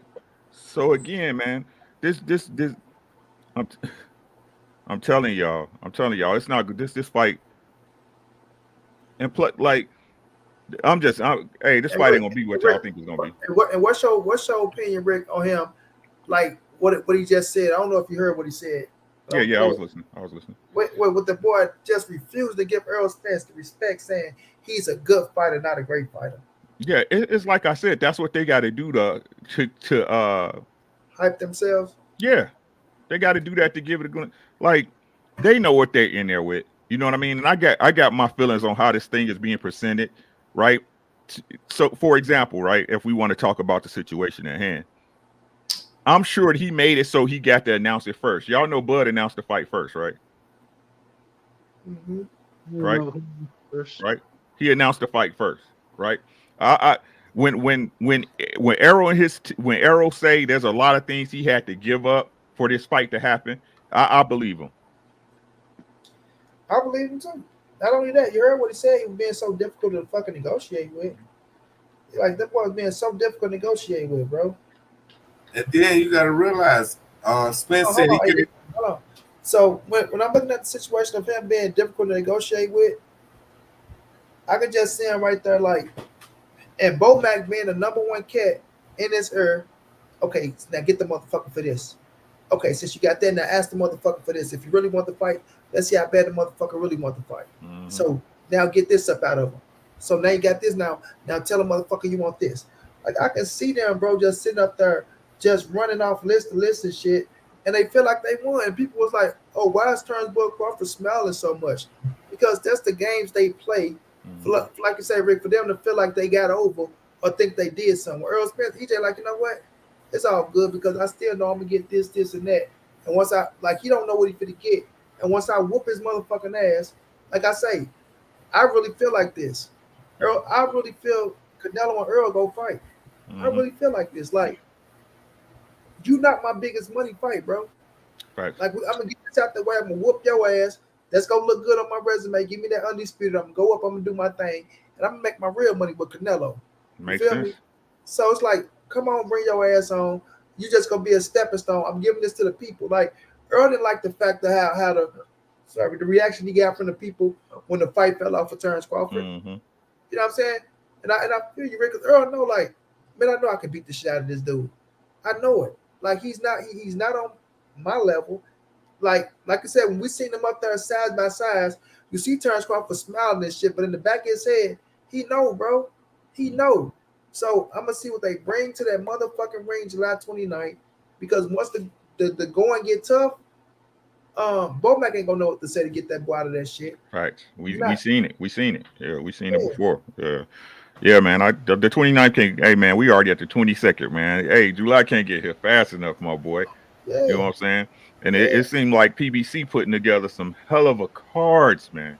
What's going on over there, bro? What's in the water, man? Is they just trying to, tell boxing we got this, or what's going on with that, man? Putting a foot up everybody's ass who was saying that. I got JD. Word out to say. Putting a foot up everybody's ass that was saying, "Oh, PBC is done. They going out of business. Al Heyman them ain't got no money.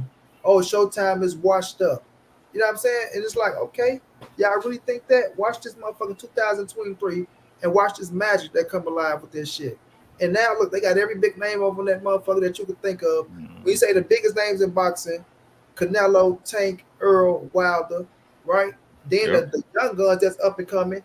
Like, they got every big name over that motherfucker. Anthony Joshua now. Yep, AJ. And watch Ryan Garcia gonna be the death of Golden Boy, bro. He's gonna be the death of Golden Boy. He already said, like, he ain't fighting for their ass. He won't out. They going to court already. Mm-hmm. He going over to Al. He might end up with Al Heyman. You feel me? Mm-hmm. It's like Tiafimo, like he trying to run trying Al. To get over to Al. Yep. So it's like, man, they just showing these people like, man, the shit.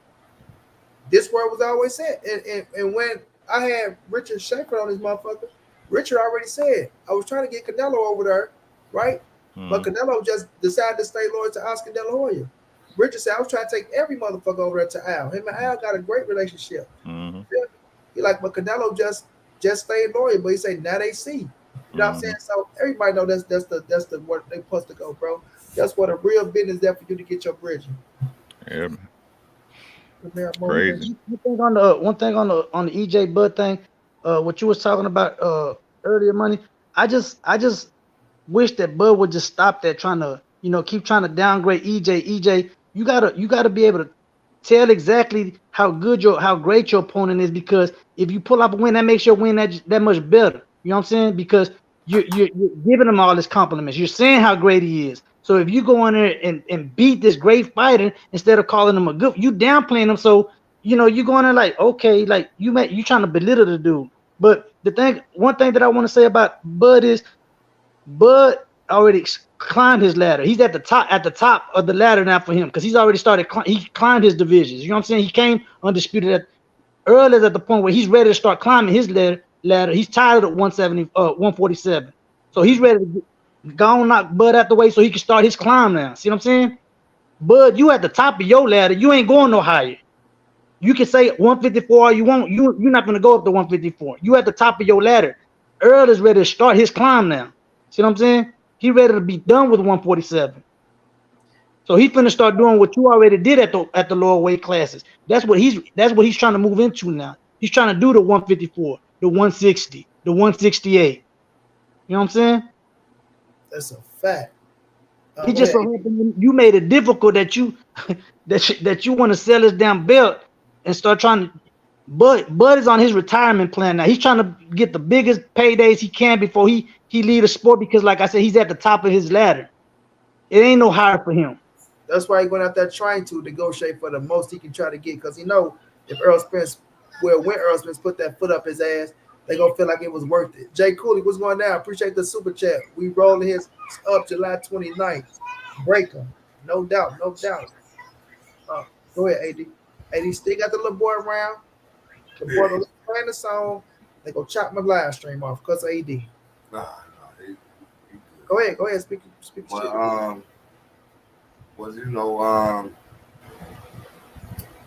He made me lose my train of thought.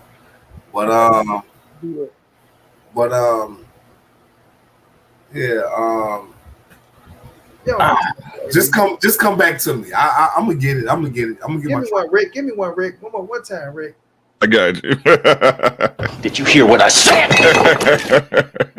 Your ass down, AD. But no, it just come down to the fact, man, that it's like what Zay was saying. He didn't want to try to give Earl the credit because like he felt like, oh man, if I give him that, it's gonna be one up. Like Errol Spence told him, bro.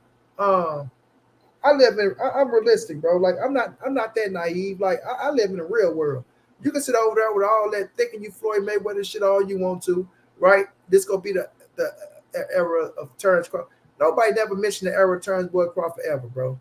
Right? You had a nice run from 35 to 40 to 47. Like we say sometimes, okay, we can't help who's at the division when you're there, but don't make it like you was fighting killers in them division, like Rick said. Every motherfucker you fought at 47 hit the fucking cameras already, bro. Man, like I said, talking about 142, man, all the premium 140ers wasn't over there. Like he wasn't fighting, man. I caught him in another lie, man. Like I said, this dude just lied, right? So on one interview, he said that in January he got on the phone and actually talked with Errol, talking about make the fight happen, right? Mm-hmm. But you was negotiating that you was trying to make the fight happen with Errol in January. This is what he said out of his mouth. I'm gonna get the clip and send it to you, Monty. Right? Mm-hmm. This is what he said out of his mouth. Right? Then, if that's the case, and you was trying to make the fight, why was you negotiating with Rocha? Facts. And they said, "Hey, go look it up on YouTube. This is not me making stuff up." Right? No, you can go back 3 months ago. The only reason he didn't fight Rocha because they wouldn't pay him what he wanted. Mm-hmm. Now watch this, Rick. Watch this. Okay, so he came up to 40. First fight was Thomas Delorme. Shouts out to my Puerto Rican brother. I got a relationship with Thomas Delorme. I interviewed him. But stop playing with me, bro. That wasn't no killer, right? Then you fought Diary Jean. Stop playing with me, bro. Then you fought Henry Hank Lundy, who was a small man, and we knew what you were going to do to Henry Hank Lundy. But I respect Hank because I got a relationship with Henry Hank Lundy. But that wasn't no killer. Then you fought Victor Poster, right? Give you credit for Victor Poster. He was the champion. Salute to you on that one. After Victor, you fought John Molina Jr. John Molina Jr. When Boosie or whoever one of them brought you out. Punching bag. You feel me? Punching bag. Then you fought Felix Diaz, right? The Cuban, right? Which was a cool scrap, right? But come on, bro. What did he do or what did he beat? So for you to just jump for joy. Then you fought motherfucking Julius Ndongo. I got a relationship with Julius Ndongo. Shouts out to Julius Ndongo. Yes, he went to Russia and won a vacant title. Then he went and beat Ricky Burns over in Scotland, right? And then he came here to fight you. But boy, what was Julius Ndongo? Terence Crawford, you gonna try to tell Errol Spence He was daring to be great. He was daring to be great. He came over here. He was daring to be. Don't get this out your mouth, Terence Crawford. Then you came up, you beat Jeff Horn. I give you that because Jeff Horn had the WBO scrap. Cool. Jose Benavidez. Errol Spence beat the fuck out of that man in the sparring session, right? Give you credit, got him out there, but you was getting your ass touched on by Jose Benavidez with one leg. Since y'all want to bring up all excuses for other people, then like Rick said, Amir Khan. Come on now. Amir Khan quit in that fight. That's a fact. That fight, right? We know he just went for the. Then he tried to come to y'all to help him fight. He tried to come to y'all to help him fight Kell Brook. And look what Kell Brook did to his ass. Then you fought Kavalauskas. We seen motherfucking the youngster put him down quicker than you. Ortiz, right? Virgil Ortiz. Then Kell Brook, Sean Porter, and David Albanese. And y'all jumping for joy. And Kavalauskas was putting hands on him till he ran out of gas. This is facts, right? I don't got to make nothing up about this man, right? And they fucked him out of his knockdown. Correct. Mm-hmm. And Sean Porter was beating him up. I ain't gonna say he was whooping him. I ain't gonna say he was whooping him, but he was putting hands on him until he got frustrated and ran out of gas. And I don't even talk about the Albanese fight. That's not a fight that should even be recognized. So exactly. And now they want to tell us that he did so much. And like I said, I give him credit, right? Because you did your thing, your accolades, you got your money. You know what I'm saying? You go out there, you knock them out, you get some impressive victories over them dudes for how you looked inside the ring, right? And you mean to tell me if you put that line up and on with Errol Spence, Errol Spence could achieve the same thing that Terence Bud Crawford achieved with fighting those caliber of fighters. And then the two main fighters that we could say, like we say, Kell Brook and Sean Porter. Errol beat him before you. Beat him before you, bro. So it's like, okay, Mr. Great Fighter. Okay. Like Rick say, man, soon July 1st hit, shit gets real. You know what I'm saying? I know how to make the days get past for us, for me to get to July 29th, because I look at it like this. The fight ain't happening to December, right? That's how I do my shit. I like that shit ain't happening to December. So I go on about my life, my regular day life, because we know when you expecting something, it take that much longer to get here. So I be like, this shit ain't happening to December. And I look up shit, it'd be July 28th. I'm like, oh shit, it's really here, baby. You know what I'm saying? So it's coming down to, and I worked on this interview with Derek James. Let me see what Derek say. You know what I'm saying? We might get Derek on this bitch in the upcoming days. We'll see what he say if he got the time to do the shit. But you know, and you know, the truth will prevail, man. It always do. The truth will come to the light. Errol Spence is the truth. And like I said, we catch Terence Crawford in so many contradictions and so many lies, Rick. Like the man sat up there and straight said, oh, everybody picked Kavalauskas to beat me. Everybody. And then when I beat him, they said, I'm like, Terence Crawford, why would you lie like that, bro? Why did I play with a straight face? When he fought Kavalauskas, I was like, who is this dude? Right? So how can we be saying that when he the one who said just because y'all don't know him don't mean he ain't a good fighter? Ain't that what he said? That's what he said. I remember the interview. He was like, Kavalauskas, he's a solid fighter. He's a good fighter. Everybody talking about nobody knows him. Like, just because you don't know him don't mean he ain't a good fighter. I remember that interview. Yeah. So which one is, man? Look, man. Hurry. I'm just sick of the BS, man. Get to the fight, man. Make the fight, bro. Let's get to the fight, man. All these lies and talk ain't necessary, bro. Let's get to the fight, bro. I can't wait for this fight. If we're gonna be realistic, we gotta. Yeah, you beat Brook. Yeah, you beat Sean Porter. But then look, you beat him after EJ beat him, and then look at how you beat him. They were having trouble in the gym.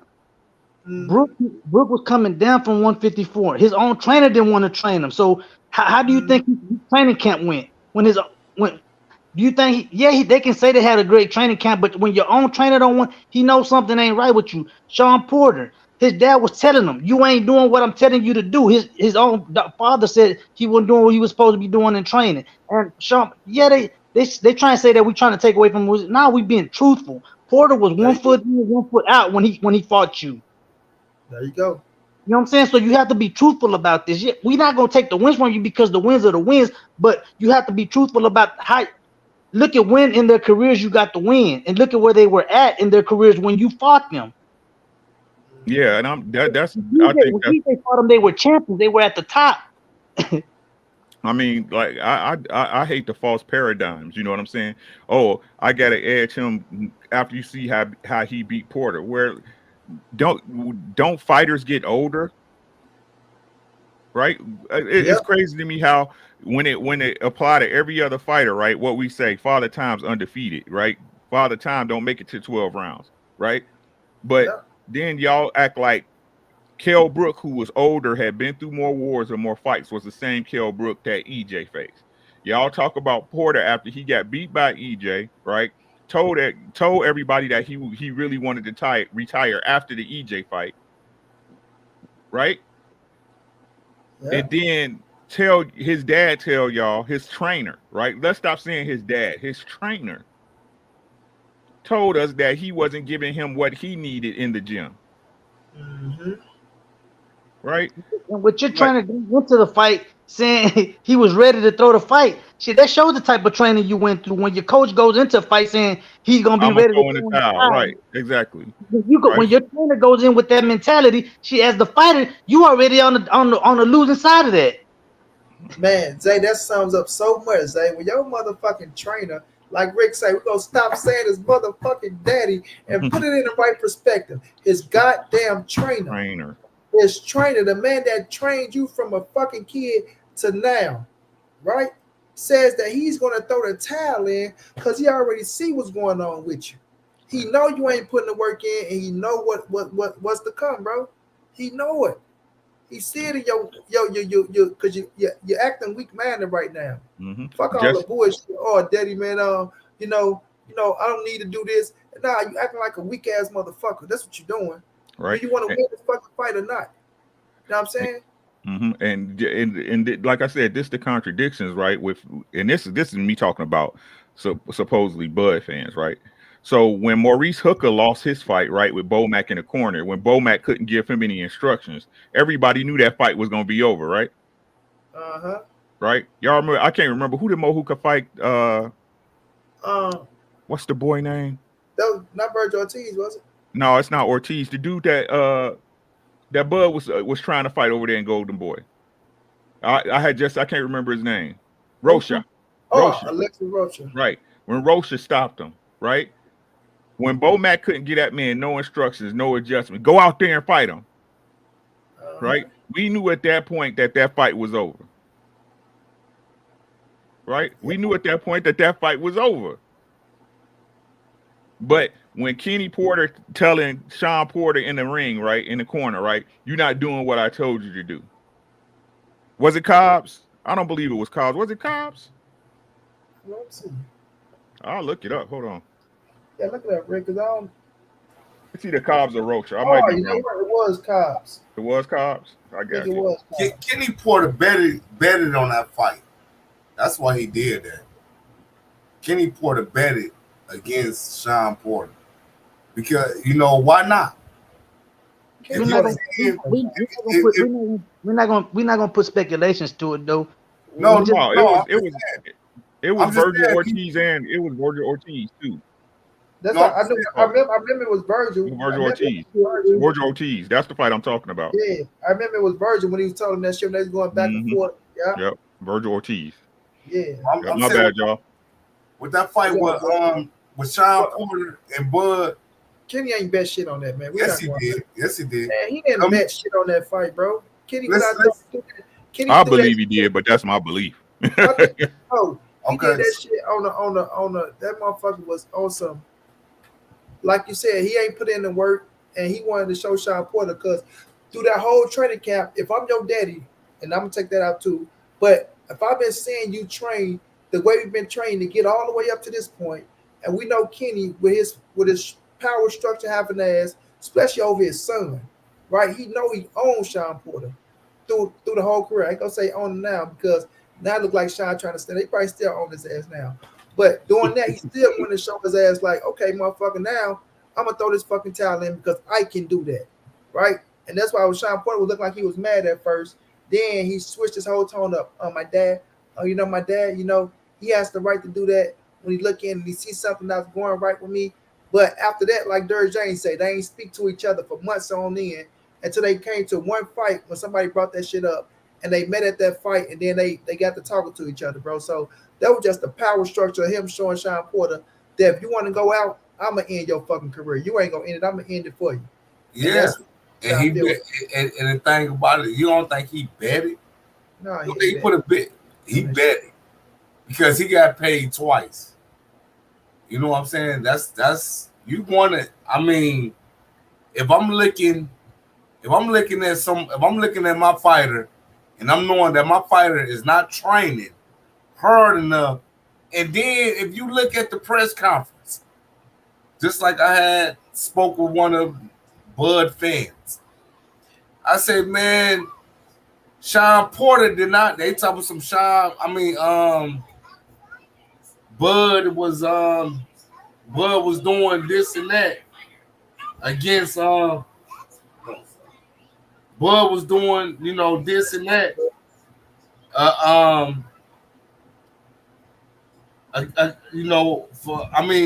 Oh shit! I'm kidding. You don't know what the hell you want to say, D. I'm thinking to the point where he a fucking that much of a scumbag to go out there and bet like any other somebody else, yeah, but he ain't that much of a scumbag. No, I'm not calling. I'm not calling. Well, I'm just telling you. I'm saying I don't think he's that much of a damn scumbag to go out there and do some shit like that. I'm not calling him a scumbag, but what I'm saying is this: if you seeing that your fighter is not willing to fight, why not bet against it? Why not get paid twice? Why not get paid from your fighter? Why not get paid from a bet? That's all I'm saying. That's what I think. That's what I think Kenny Porter did. Kenny Porter says, you know what? If your ass drop, if you ain't drop against Errol, Kenny Porter was already saying you ain't trained, you ain't do all of the stuff that you're supposed to have done that you did for Errol Spence. You didn't do this for Terence Crawford. You sitting there and you calling Terence Crawford your friend and this and that. Terence Crawford, if you look at the interviews, Terence Crawford was saying, you ain't my friend until the fight is over. That's what I was just telling someone. Terence Crawford is afraid because you look at Terence Crawford. Terence Crawford, he picking lit off of Errol Spence shirt. He don't have that same energy. Errol Spence is letting it be known, I'm not your friend. I'm here to break you. And Terence Crawford sitting there, he looking at it. Terence Crawford is in the same seat as Sean Porter. The same seat Sean Porter was in is the same seat Terence Crawford is in. Terence Crawford is the smiley face. That's the reason why he did that to Derrick James, because he knew he couldn't do it to Errol Spence. So he doing it to Derrick James. Now he want to sit up, he want to smile in Errol Spence's face. I'm gonna say this, AD. He tried Derrick James and he got his ass. He found out that Derrick James was that motherfucker Kenny Porter. That's yeah. That situation. You know what I'm saying? He tried. He tried. Yeah. He found out. Let me read this. Hold on. She said Kell Brook trying to quit on him because of the short notice in the fight. That's a fact, and I remember him saying that too. Yoshi. So they tried to bring up the fact that the COVID and all that shit. No, it was a short notice fight. He knew Kell Brook was bringing his ass down from 154, and he just knew he didn't stand a chance. Like even the trainer knew, like he wasn't fit to be in this fight of things of that nature, though. Crush, what's going down, bro? Hold on, AD. So with the situation that was going down with that, Derrick James checked this motherfucking ass and put him in his place. He tried that tough guy, or I'm gonna see how far I can go and mentally try this person, mentally try this. Derrick James wasn't going for that corny ass shit, and he found that shit out quicker than later. And Derrick James did the same shit with Kenny Porter. When you had who was that, Barry Hunter trying to clean this shit up, Like, man, Derrick James ain't going for that shit with these motherfuckers. Like, nigga, you got to throw blows with me. I ain't kidding. I'm a fighter too. So, and I stay in shape. I train with my fighter. I'm not your fat ass trainer that just sit in the chair. And now I can't even make it in the ring at times. So Saul and Red got to get in that motherfucker. No, I'm active every day. Probably running more miles than you. You know what I'm saying? So you can try it with me, motherfucker. But yeah, that shit ain't working over here. I'm gonna say this money. There you go. Boy, T-Bone Boxer Day this coming through say Bud, Bernie, and Bomac remind me of the Three Stooges, Mo, Larry, and Curly. Go ahead, Zay. I'm gonna say this when it comes to the trainers and to the corners, man. A great fighter is only gonna be great if he has a great corner. Because you have some trainers that aren't really trainers; they're hype men, they're motivators. They ain't in there talking to the fighter when he get in trouble. They don't know how to tell the fighter what to do. What are you doing wrong? What he's doing wrong? They just in there, oh, you're doing okay. Keep doing what you're doing. That's not a trainer. That's a hype man. You know what I'm saying? When you got a great fighter, you got a great corner because a great corner is gonna tell you what he sees going wrong. You know what I'm saying? Or where you can make adjustments. If he see you in trouble, he's gonna tell you what you're doing wrong. He's gonna tell you what you need to be doing. And if you're a great fighter, you're gonna listen to your corner because that's the whole purpose of you having them as a trainer, having them in your corner. Because even though you're in the ring fighting by yourself, that's your help right there. That's your second set of eyes right there. He's supposed to be seeing what you're not seeing. See what I'm saying? If you continue to get caught, if he sees that you falling into these traps, your corner's supposed to tell you see what he's doing, right? Now I don't see what he's doing. He's setting you up. He's doing this. Do this. He's gonna tell you how to come up out of that. See what I'm saying? My thing with Bomac is this. You got trainers that be lying to they fighter. Oh, you're doing good. You winning around knowing damn well they out there getting their ass whooped. That ain't doing nothing for the fighter. At all. The thing with Bomac, he got Terence Crawford, which is a good fighter, right? He can make his own adjustment in the ring and do his own thing. But when you see Derrick James work with Charlo, you seen him change Charlo's style and seen him make Charlo a better fighter. Mm-hmm. We've seen that with Frank Morton, made him change his style, make him a better fighter. Like you actually see the Derrick James effect in these fighters. We've seen Anthony, well, it was one fight with Anthony Joshua. We're gonna see could he get better. But when you go up against Wilder, can't shit stop that. I don't give a fuck who you with. Then with Ryan Garcia, we're gonna see how the fight look with Ryan Garcia. But we see Derrick James implement a game plan into these dudes to where it shows. You know what I'm saying? With Bomac, he didn't implement shit into Maurice Hooker. Maurice Hooker didn't get no better than what he was. He ain't implement shit in Jamil Hearn. He didn't get no better than what he was. He got Keyshawn Davis right now. He looked like a special talent. They worked with Shakur Stevenson, but they want the head trainer of Shakur Stevenson. And it shows because when Shakur Stevenson fought Jamil Hearn, he beat the fuck out of Jamil Hearn. He stopped him. You know what I'm saying? Stopped him over there. So that just let him know, like, you ain't really about that like that. You know what I'm saying? So it just shows that Bomac get fighters that they have to be already something and got some type of skill set. And he can take them as far as they take themselves. With Derrick James, he's switching the whole style up and implement some shit in you that can take you to be a world champion because of what Derrick James doing inside that ring. That's just how I look at that shit. So with Terence Crawford, yeah, he a good fighter to where he can make adjustment things of that nature. But now when you get into this thick shit with Errol Spence, and like Rick say, I'm with you. That boy ain't nothing but a southpaw fighter. And he got to stay southpaw with Errol Spence. Ain't no switching to no orthodox and think you gonna get the edge over Errol Spence, bro. And I can't wait to see him try to switch orthodox or think he gonna be orthodox on Errol Spence like some of these other motherfuckers saying. Because that shit ain't gonna work. He really gonna get the shit beat out of him. Because he's more dangerous as where he is, the best fighter he is at southpaw. That's why when he switched southpaw, he never switched back. And he started doing his little most damage when he is southpaw. So it's gonna show in the ring. It's definitely gonna show. And then when you see that you don't got them same angles that you got on them other fucking orthodox fighters, oh man, shit really gonna get ugly. Because now I want to see his mind frame and how far he's willing to take it. You know what I'm saying? Like Errol said, I know how far I'm willing to push it. We gonna see how far that Terence Crawford willing to push that shit once his ass start breaking down. And then what I don't understand is that how is everybody thinking Terence Crawford got a puppy in this fight when Shakur Stevenson already said he hold his own against Terence Crawford? What do you in sparring? Monty, tell me, what do you think that Errol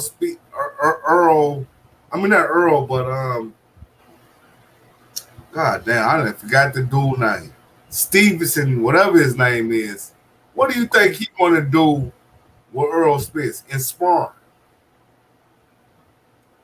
You said Shakur Stevenson spar Earl Spence? Yeah. Oh, Earl will punish Shakur Stevenson in the sparring session. Like like if you really go at him, like he too little. I don't give a fuck how much good of a defense, how much good range of distance you got. Yeah, Earl will punish. But he hold his own against Crawford though.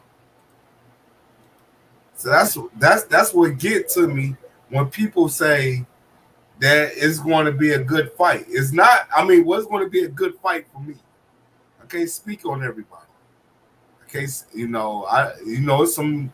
I done heard Spence. I done heard some Spence fans say, "Well, I want the fight to, be a back and forth."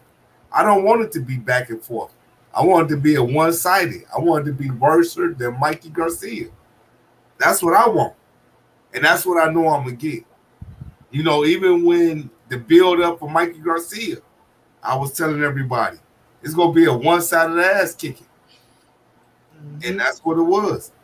But I really want to see, I want to see Crawford hit the campus about 3 or 4 times. I wanted to go all 12 rounds, but I wanted to go all 12 rounds with Bud going to the hospital afterwards, just like your Dana Zukas. But even worse, I might be wrong for saying that, but my thing is that I'm tired of hearing, I'm tired of hearing, Bernie the boxer. I'm tired of hearing his fan base. It's a gladiator sport, AD. Shit, they can't say that you're wrong for saying that shit. It's a gladiator sport, and they want to see him fuck Earl up. So if you coming out saying you want to see Earl fuck him up, hey, this is what they signed up for, and this is what they get paid for.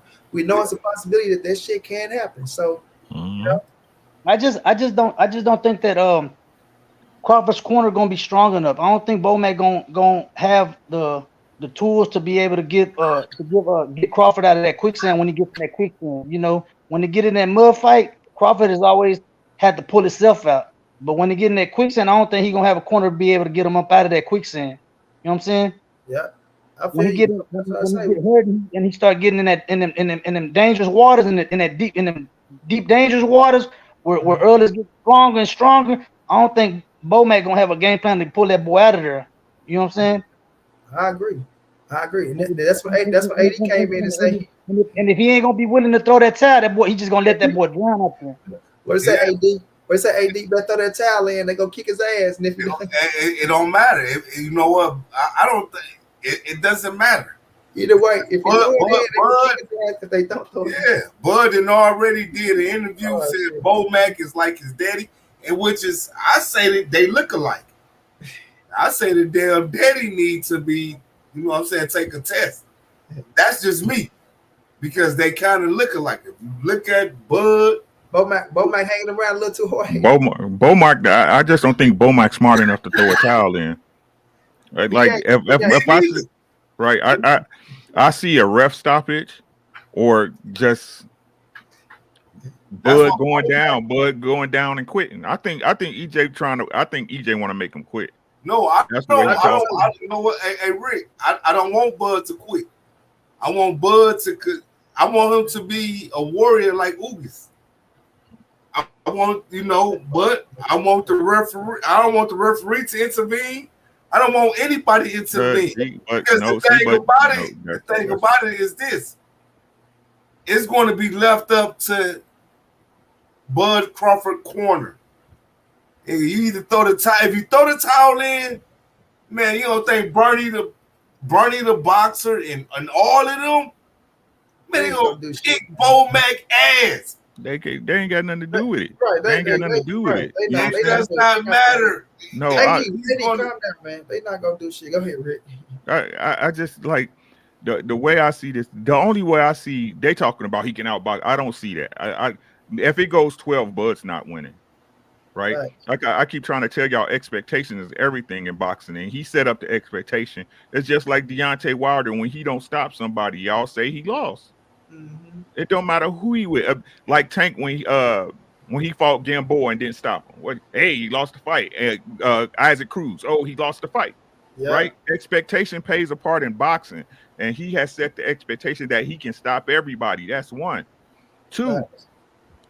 if it goes 12 rounds, that means he's moving way too much. Yeah. If it goes 12 rounds, that means Bud is literally doing what Dude did against Regis this weekend, Yeah. right? And I can't see that because EJ's gonna cut the ring off. Ain't no way his feet, Bud's feet are not that good that he can get away from Errol for 12 rounds. I don't see that. Errol, huh? F47. Right. Errol is a master of cutting off the ring. We see him do it just like y'all say. Y'all use the reference that Bud knocked out everybody. We seen that 147. Errol's able to cut the ring off on everyone, And everybody. Rick, you gotta let them know that. See, they thinking about cutting off the ring from back in the day. When Errol cut the ring off, he talking about breaking your hip bone. He talking about you gonna need hip surgery at the end of this.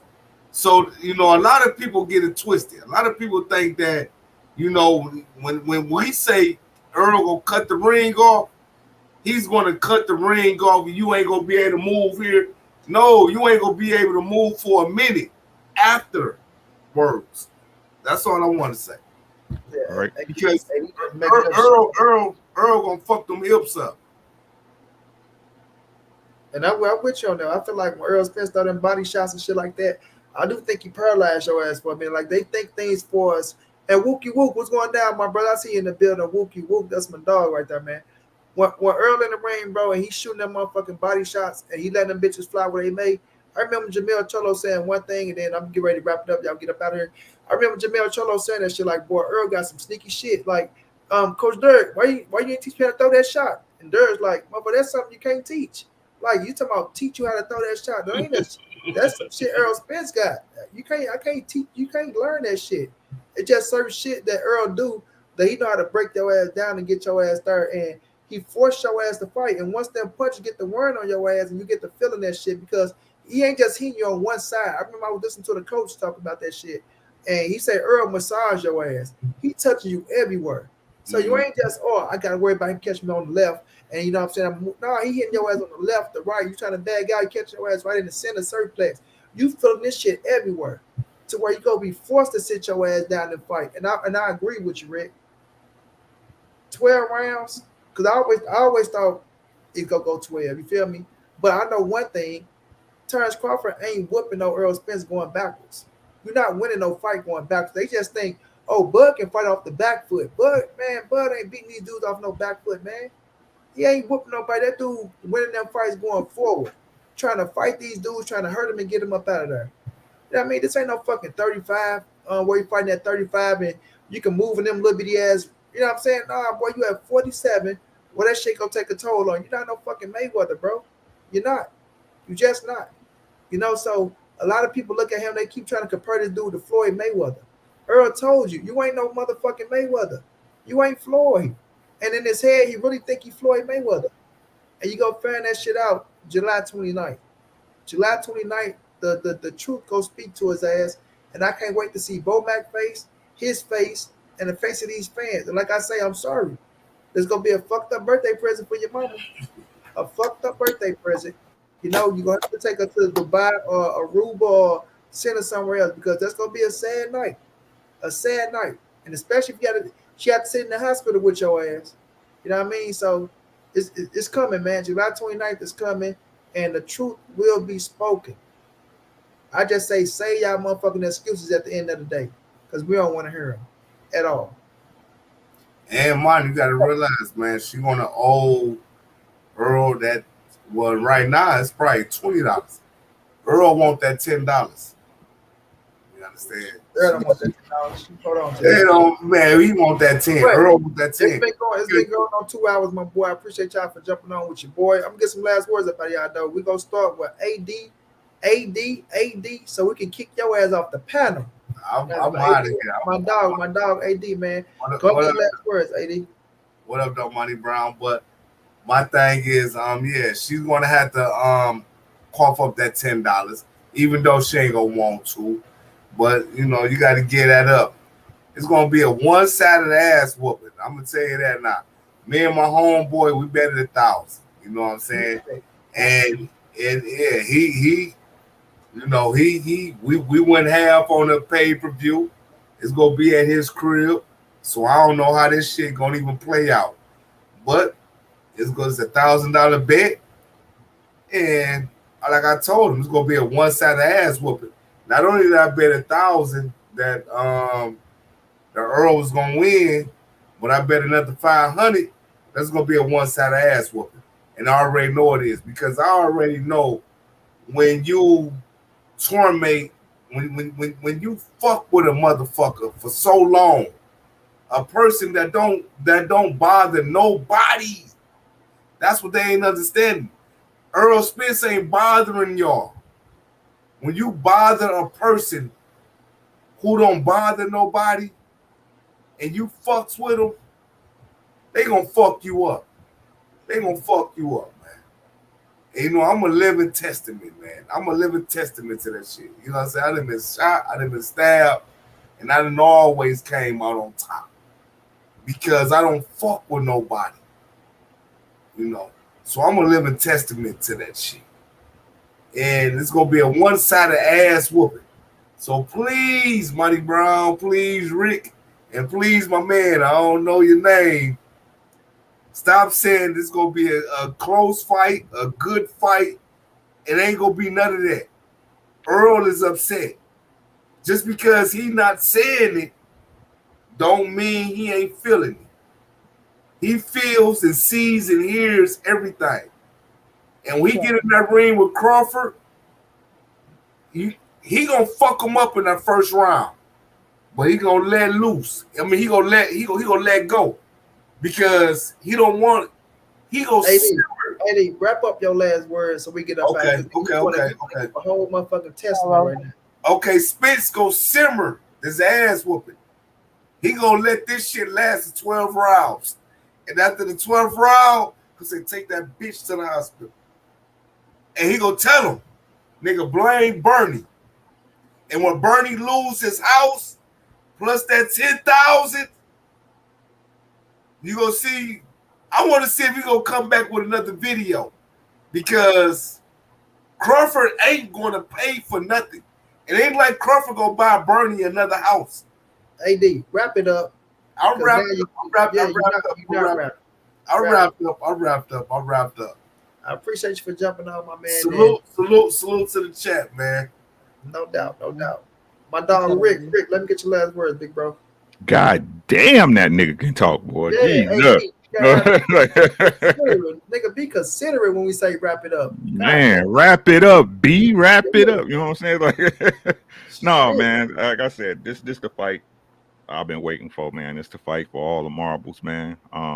Again, shout out to both fighters for making it happen. Even though I believe that one fighter was really trying to make it happen and one really got forced into it because they ain't had no choice. Like I said, I'm not on this shit of what fighters think or believe or how they feel. That fuck that. Nah, this is about what we see in the ring on a consistent basis. And I want to say this before I let you go. I'm getting to the point that what my personal belief now is that 140 has the most inconsistent performances of all fighters right now. Mm-hmm.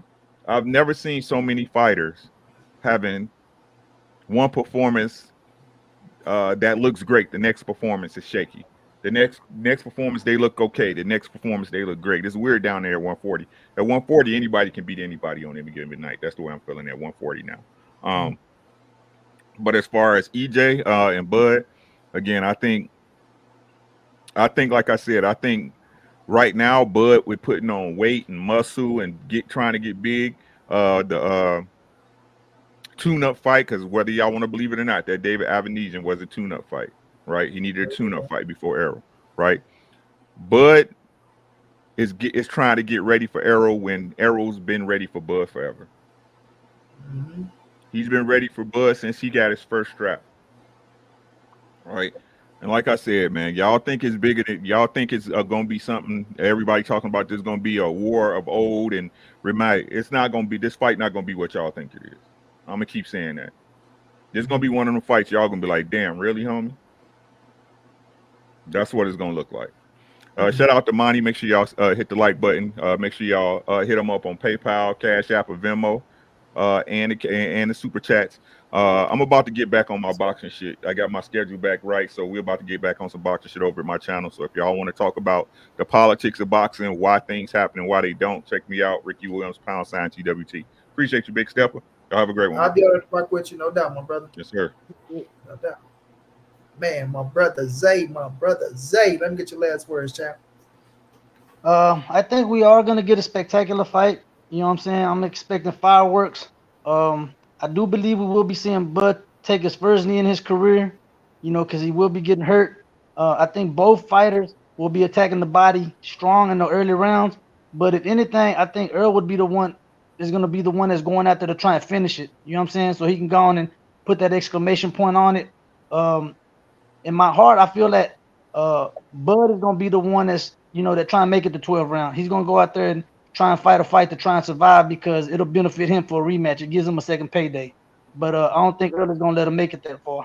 You know what I'm saying? If he fights a smart fight, stays behind that jab, like Rick was saying, you know what I'm saying? Break him down to the body like he always does. He'll come out victorious, but we will be seeing Bud take his first knee in this fight. I just don't think he's gonna make it at that quicksand to go 12. I feel you on that, Rick. I feel you. Man, I appreciate my brothers for coming through, rocking out with me, man. It means a lot, though. Y'all boys jumping up on the panel with me. For real, for real. You know it's always good. You, Rick, my brother Zay. Then AD always bring his old talking ass. You know, gotta find his way up here some way, somehow. You did. But you know it's all love, man. And to the ones in the chat that came through rocking out with me, I appreciate y'all. Y'all know it's all love. You know, let me shout the people out with the super chats. My brother Bossa, Jay Cooley, and Daniel Nixon coming through showing some love. But look, we got the fight. This is what we wanted. I'm very, very pleased with us getting the fight. I'm very, very pleased. You understand what everything going has going. You know, the build up, the shit talking, everything, bro. So I'm liking the press tour through New York, Breakfast Club, Big Boy TV, Sway in the Morning, right? They took him to New York for that main reason, to have that press tour with all the media out there, you know what I mean? And that's how you build up a fight. And then we finna get ready to have this motherfucker all access. That's gonna be fireworks. So, you know, we got our hands full with Errol Spence and Terence Crawford. They doing their job with it. I just hate the fact that Terence Crawford, like, it kills him. It kills him to show love to Errol Spence and get that man his just due that he deserved. So when Errol Spence whoop his ass July 29th, right? July 29th, my brother Matthew Thomas, salute to you, chap. July 29th, when he put that ass, when he put that ass, I'm going to say June, July 29th, when he put that ass whooping on him, I want to see his reaction then. I want to see Bo McNair reaction because I've seen all the bullshit talk leading up to this point. You know, like it just crushed their soul to get that man his respect. But Earl gonna beat it out their ass. And I can't wait to see it, man. So I appreciate y'all for rocking out with your boy, man. I'm gonna get my ass something to eat and lay on back, man. Y'all be safe out there. Much love. And I'll check y'all out tomorrow. We'll be live again tomorrow. So y'all come through and rock out with your boy, man. Y'all be peaceful.